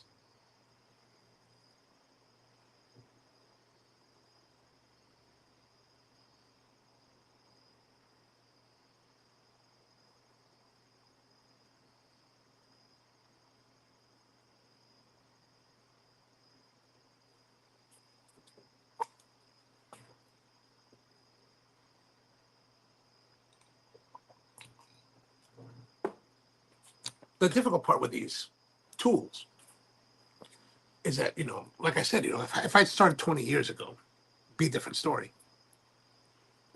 But I've got a lot of tools. I've got sanders, I've got drills, I've got belt sanders, angle grinders, routers,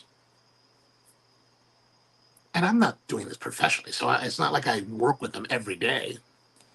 Maybe once a year, once every 3 years. So it's like to go to all festool is like that's like it's hard to choose like what would be the proper choice.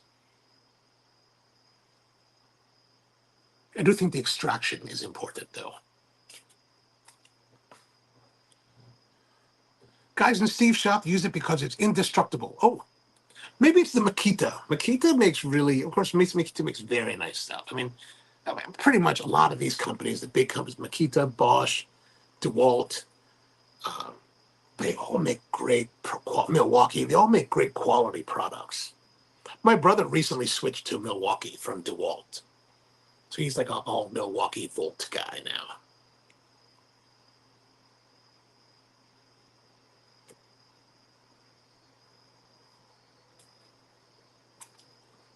Which is cool. I like all the red. I like them all, actually. Oh, that's the nice thing. If you want to get to the sustainer world, if you go to Sustainer USA, they sell these in different colors, like blue and orange for Fine or yellow for DeWalt. So you can actually modify these and put your own DeWalt in them or Makita. It's like, oh.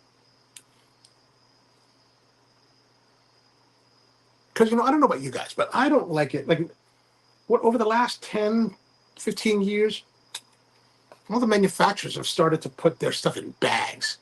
And I don't know. I guess there are people that like the bags. I don't like the bags because I want, okay, bags save space. I could put a lot more tools and stack them up in a space in a bag, but I like the protection of the cases. Like, I like that.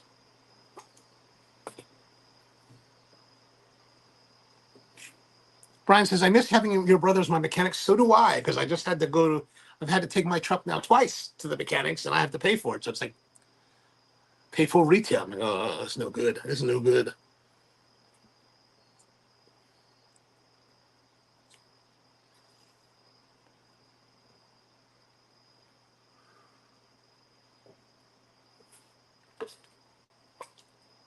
He was good. He is good.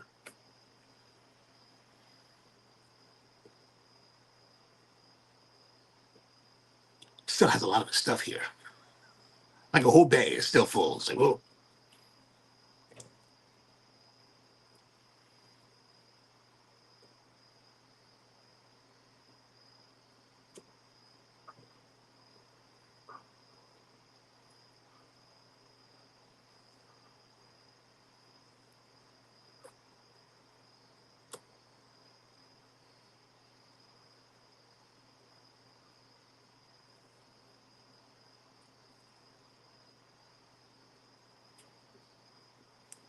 Oh, there it is. There it is. Steve says, Milwaukee, baby, all the way. I use half impacts all day long.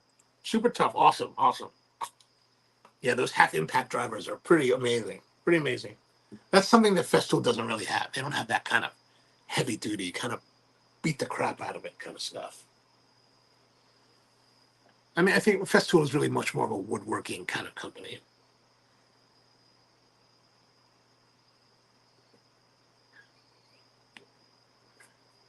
But like this humidor, or the box that I'm using as a humidor today, this is a fairly new thing. They're mini boxes, right?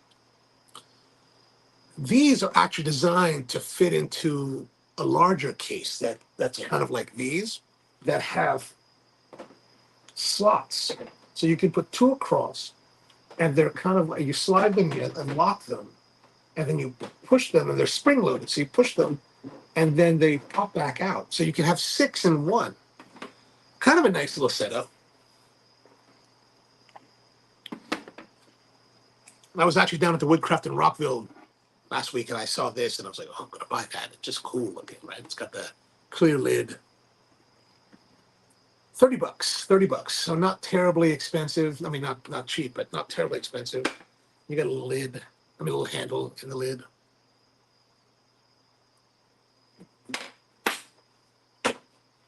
Now these won't stack with the other ones, but if you get the bigger system, they will stack that way.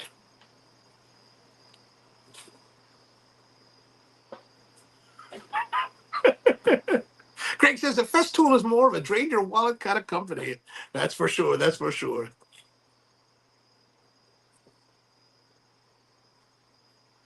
I can't disagree. I mean, Festool is expensive. It's expensive. But from what I've tried, like for example, let's have a look here. These are by no means modern day drills.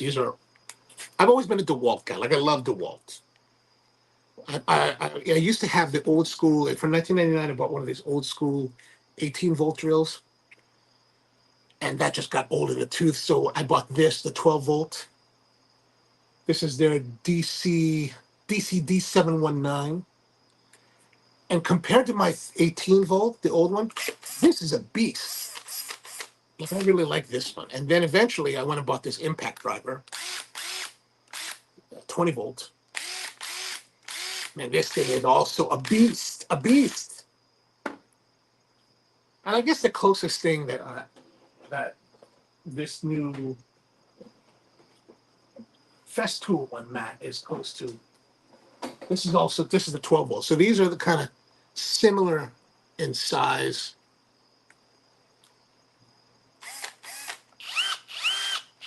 I mean, of course, this is actually, this model came out like a year ago.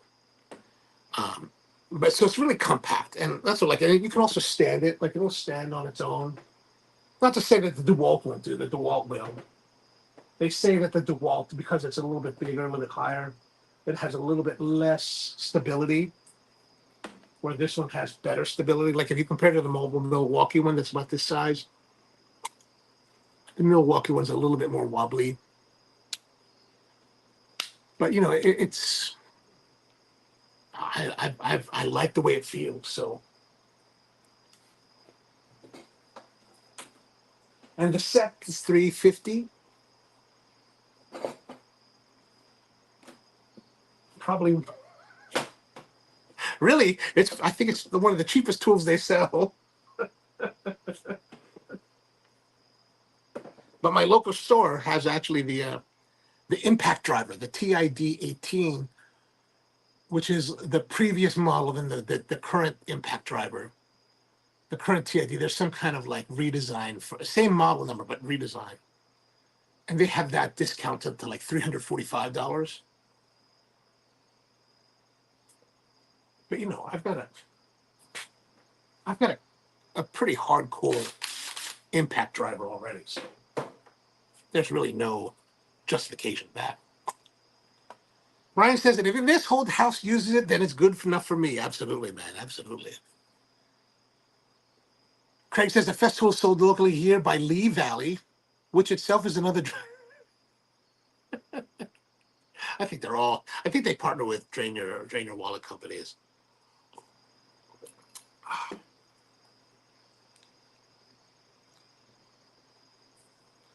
But crazy money is crazy. 345, yeah, that's that 350. Yeah, it's crazy money. It's crazy money. But you know what? When you look at the, I was looking at some of the DeWalt stuff, the new stuff. And if you get the really nice DeWalt, it's not it's not. So if you buy this tool, this Fest tool by itself without this kit, right? It comes with 2 batteries, a charger, and the one collet. It's like $299. You can, which is the cheapest way to buy it. But the better deal is for $50 more, you get the other 2 collets, right? They're like 100 plus each. Of course, the DeWalt, the nice DeWalt, the highest end DeWalt, is probably like $225. So it's not, you're not real. I mean, it's not, it is more expensive, no doubt about it. But I don't think it's necessarily dramatically more expensive. Considerably more expensive. Like, it's expensive enough that you're like, what am I doing?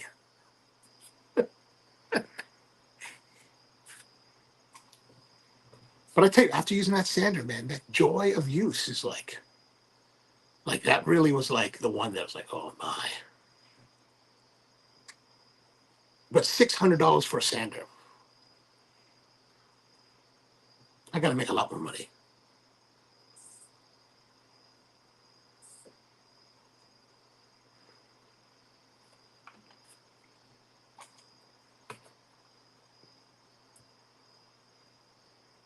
So cigars coming along.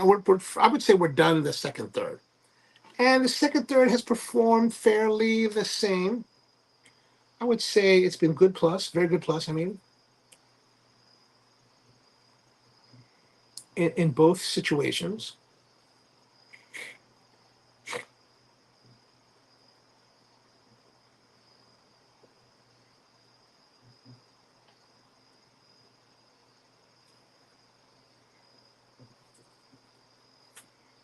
Okay, going along. That Festool drill you have is not smaller than DeWalt's new micro drills. Yeah, you know, it's not. It's not. I don't think it's meant to be very small. I think it's meant to be compact. Like, compact and comfortable to hold. Like it's. I did spend quite a bit of time over the last couple weeks massaging this one, and it's got good balance. Feels comfortable in the hand. Now, some people online say they don't like the rubbery grip, like the way it feels. They don't like the way it feels. What else don't they like about it? One of the other things is that it uses this Centec, right? And Centec is this type of system, right? That is wildly expensive compared to this, right? So this is a typical 1/4 inch bit joint, right? So you can see here, the Centec is kind of 1/4 inch, but it's different. It's longer, and what they say is that this is the collar that holds it, right? So if I put this Centec in, I'll pull on this green part here, and it'll slide past it and lock in. Now, what they say is that the Centec actually goes all the way in to the actual drive shaft, right? So it supposedly goes in here. Yeah, it goes all the way in, which evidently transfers torque to this piece better than other ones. And if you get the Centec drill bits, you know, sometimes you get the wobble.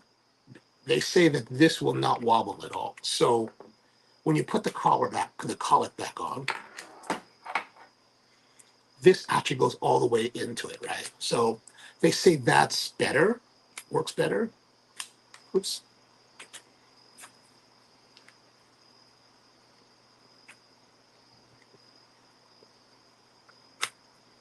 I've been having trouble figuring out how to work it.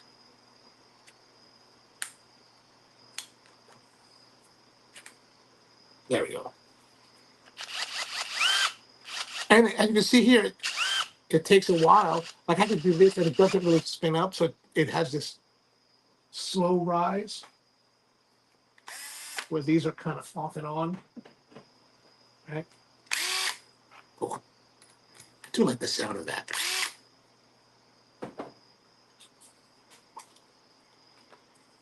But I don't know. I just got it. So there's a lot to learn about this thing.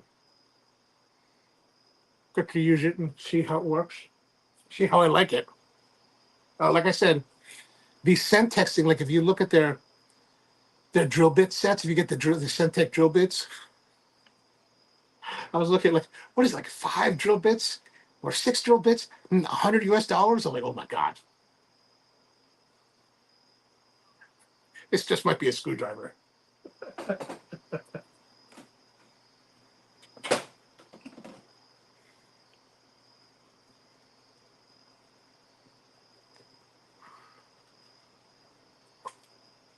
So what else been happening? Did you guys see the game of the weekend? We had the Ravens play. At one point, we were crushing the Dallas Cowboys, crushing them 28-6.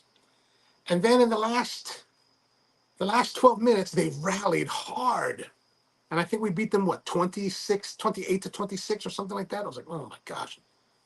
The problem with Ravens football, like, this is what I've noticed throughout the time that I've been a fan of the Ravens, is that there really isn't much, we don't really have experience of like winning with confidence, right? Like 28-6, like you think you're doing hella good, right? You're like, now you can kick back and cruise and not have to think about the game, and then they rally, and then now you're like, oh my God, we're going to lose. We could actually lose this game.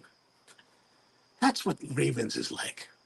You never get to really sit back and enjoy a glide into the victory. It's quite terrible. Now the cigar has changed. Feels a little bit harsher, feels a little bit heavier, feels a little bit dirtier, a little bit deeper.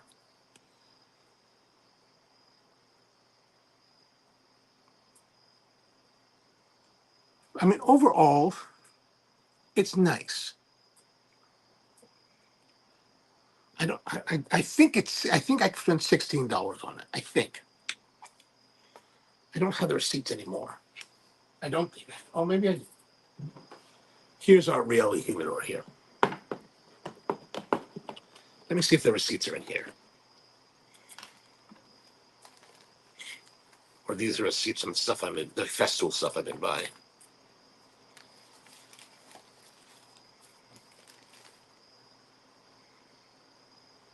Oh yeah, here we go. Rare Pig Signature, $17.19. So $17.19. It's a nice cigar. It's been fairly enjoyable. But $17, there's just so much more that's better. Whether it's the quality of the smoke, whether it's the flavor of the smoke, the value for the smoke.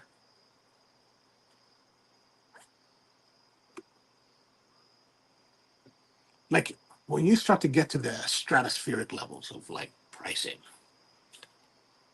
and maybe this is not stratospheric anymore, but like to compare it would be the Mirfil Mayor at $45, which is still one of the best cigars I've smoked. Oh, it is the best cigar we've rated. That's a cigar that's wildly expensive. It's the Festool of cigars at $45 a smoke. Wildly expensive, but gosh, so much joy, so much pleasure, so beautifully composed. It's very much like the Big Sander. This is like expensive Ryobi. Good, nice, works well.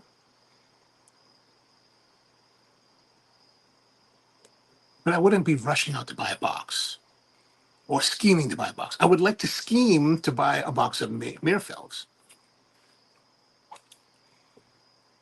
Now you might think that maybe that's not fair, right? Like at $17, this is not meant to be the same, and that's probably true. This would not be considered, I guess, the level of their Opus X, but you know the status of the company is arguably higher than Meerfell.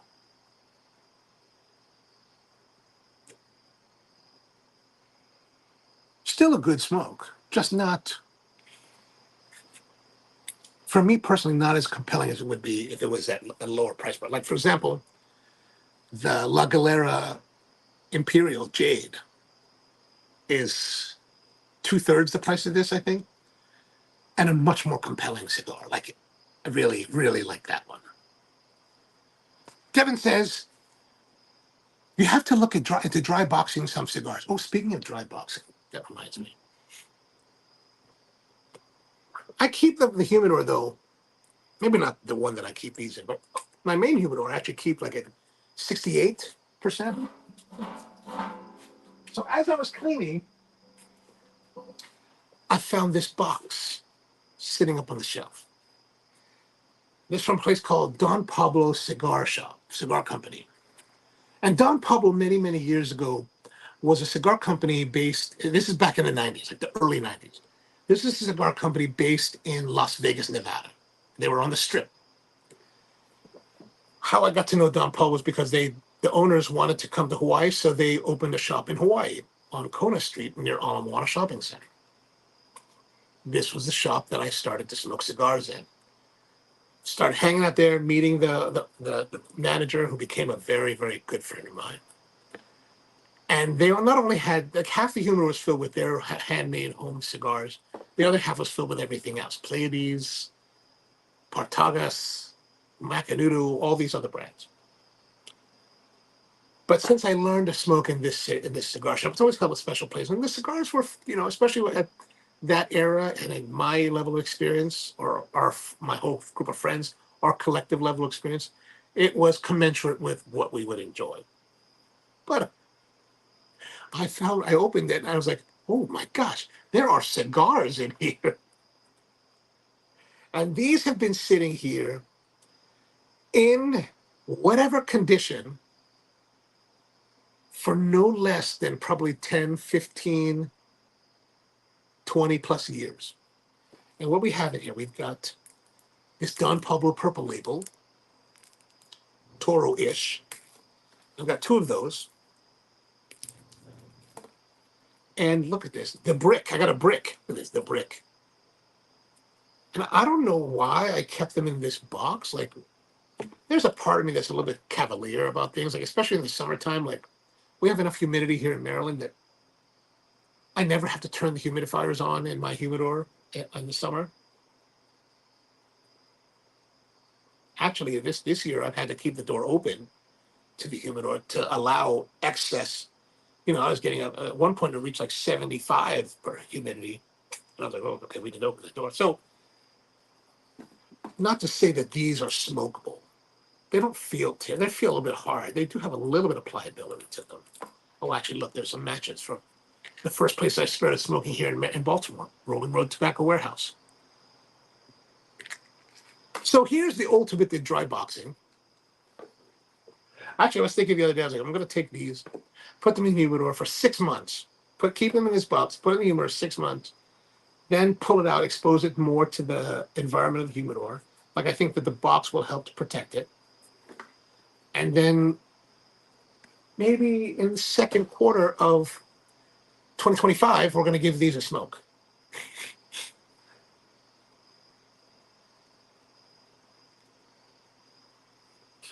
I don't know what you're doing, but that's crazy.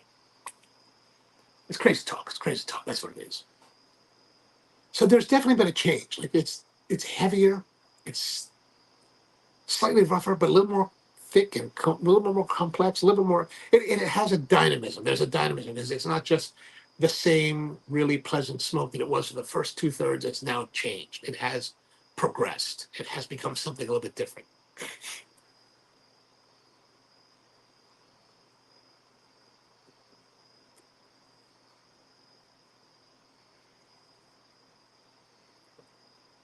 I am wondering though what's going to happen this weekend because they say on Sunday it's going to be sunny. I don't know if that's true because like the hurricane is just entering Florida. So I'm presuming that since tomorrow's Friday, it'll be here by Saturday. And I'm supposed to go to a meeting down in Arlington, Virginia on Saturday, but I don't know if I'm going to go now because if it's, who wants to drive that far in the rain? Or maybe if it's storming. Tony says 6 to 12 weeks in the humidor and then smoked it. Oh, did do that too? 6 to 12 weeks. That's shorter than I was thinking. So the overall burn has been good. It did go out once. The construction has been very nice. It's been very, very good. The ash has been solid.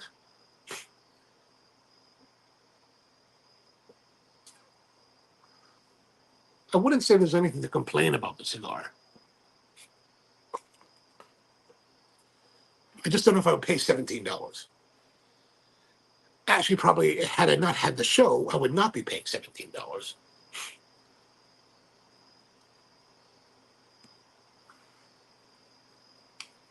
I did pick up a couple of cigars. So in the schedule down in the description, I put a list of cigars that we're going to be trying over the next month or so.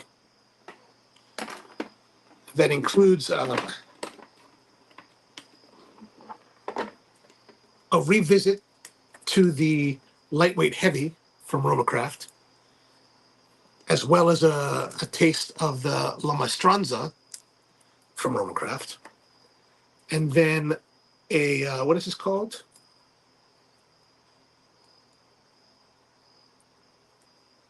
The Personal Reserve from Carlito Fuente, from Carlos Fuente. I guess it's Carlitos cigar. So we got those coming up. And then I also picked up a couple of My Father. So we're going to have like this whole My Father, Arturo Fuente, RoMa Craft marathon for like the next 6 weeks. I got 2 cigars. I got the 20th anniversary from Pepin, as well as there's one more other rare one that they had there that I can't remember the name offhand, but we're going to work those in. I'm going to reshuffle the schedule a little bit to work those in so that there's at least some change and progression in what we're smoking.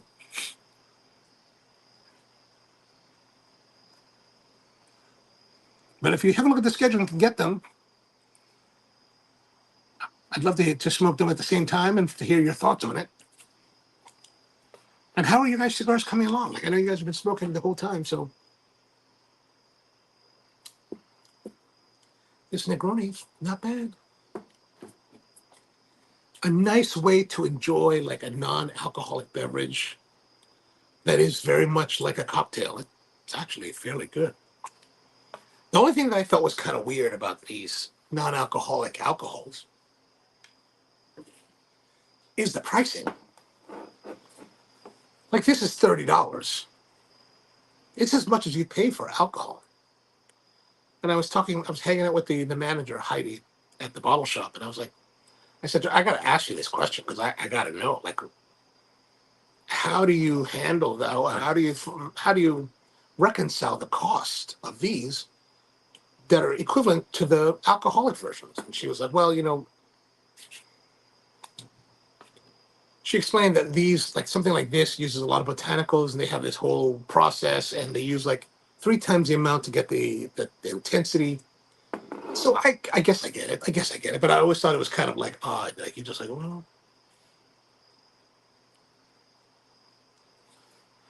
Brian says, if we're able to meet tomorrow to check out the chair, then I'll bring green beans from 2022 and roasted coffee from Friends Nonprofit. Let's do it, man. Let's do it. Let's plan on it.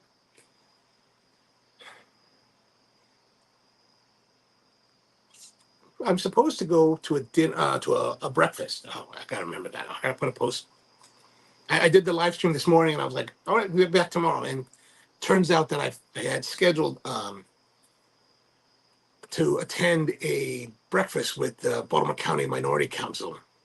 It starts at 9:30 in Owings Mills. So I'm like, I gotta remember to go do that.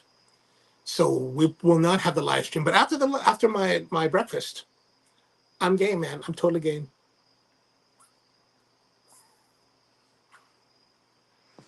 Green beans from 2002. Actually, it's actually 2004. We went to Atlanta in 2004. I was just starting to think about getting into coffee in 2002. But yeah, let's do it. Let's do it, man. Let's do it.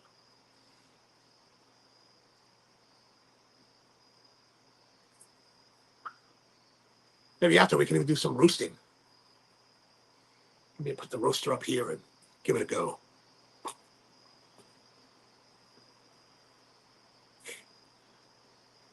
All right, let's go and look at our scoring here. I think that, it has changed, but I'm going to say the qualitatively flavor is still the same. Very good plus. Body has increased a little bit, but it's still qualitatively 8.5. So we got 17.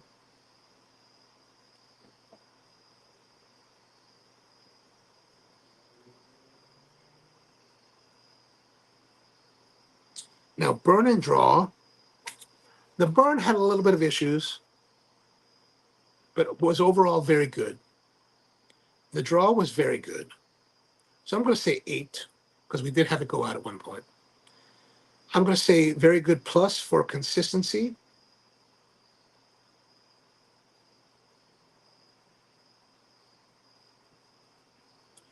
And I'm going to say 8.5 for overall score. Very good plus.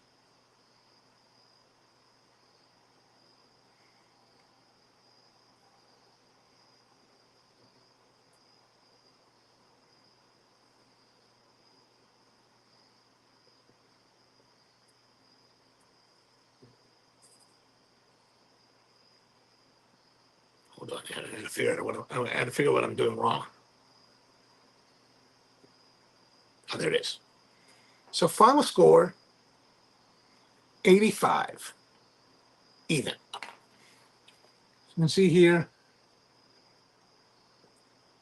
fairly consistent throughout, qualitatively wise, fairly consistent. So a good showing, a good showing. Brian says, oh, 2004, too. It was a long time ago. Yeah, it was a long time. It was a long time.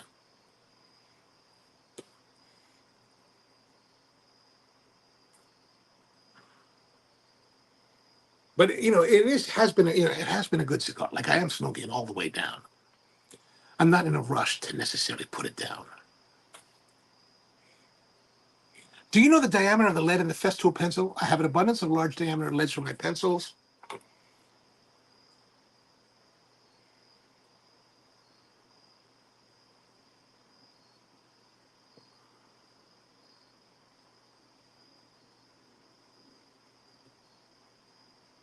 I don't know. Let me see. What else is it? Pica dry. I mean, if we're going to go to that place, we can go to. Oh, we're actually going to have to go by that because I want to see if my shotgun shelf will fit in that box. But this is the Pica. This is the brand Pica.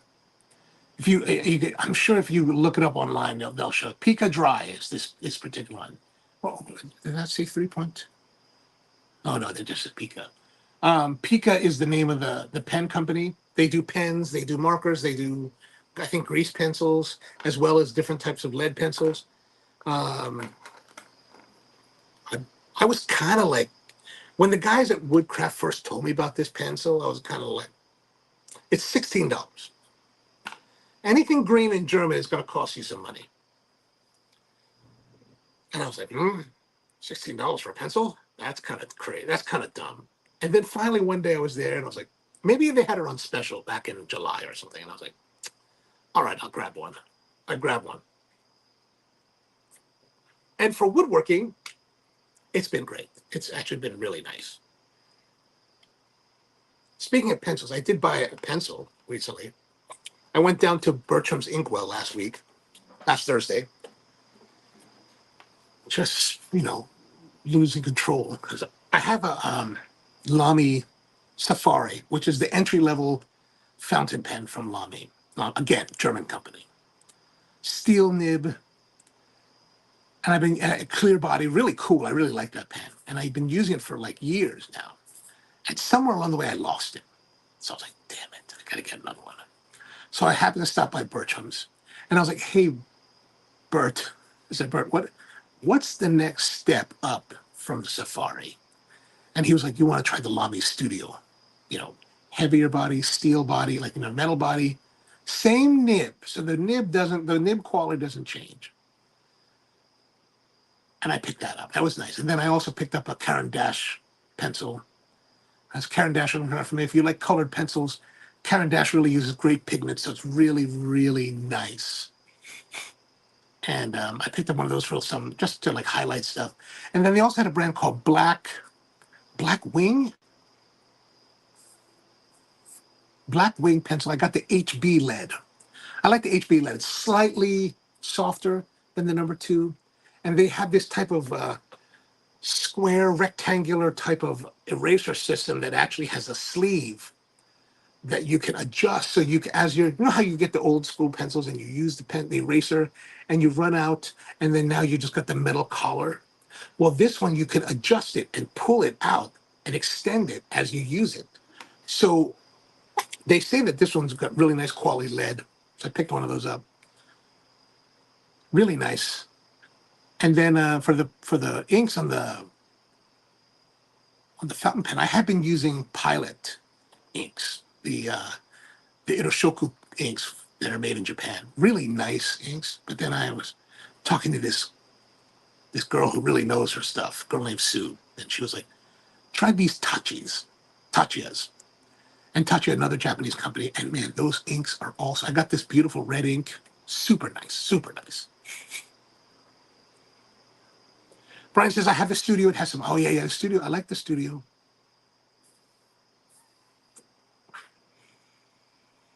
My only problem with the studio now, it's $100, which is that price point where I'm like, if I lose the Safari, so I had bought another Safari before. It's like $30.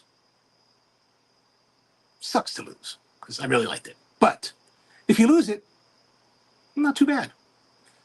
$30, $35, you buy another one. $100? It hasn't left the house yet. I'm not leaving the house in this thing.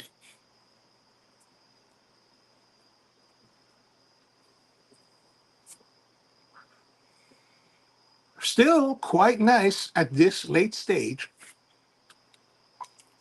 No real complaints there. No real complaints.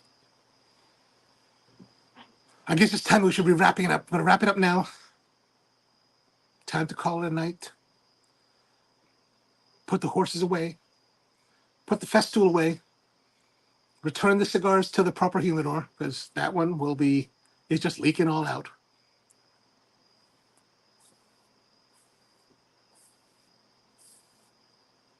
And now my fingers are starting to burn. All right, so as always, thank you very much for joining me on this Thursday night for the Thursday Night Weekly Hang. I appreciate you being here. Appreciate you spending the time with me. Always good to see you. Back again next week with another round of the coffee and cigars.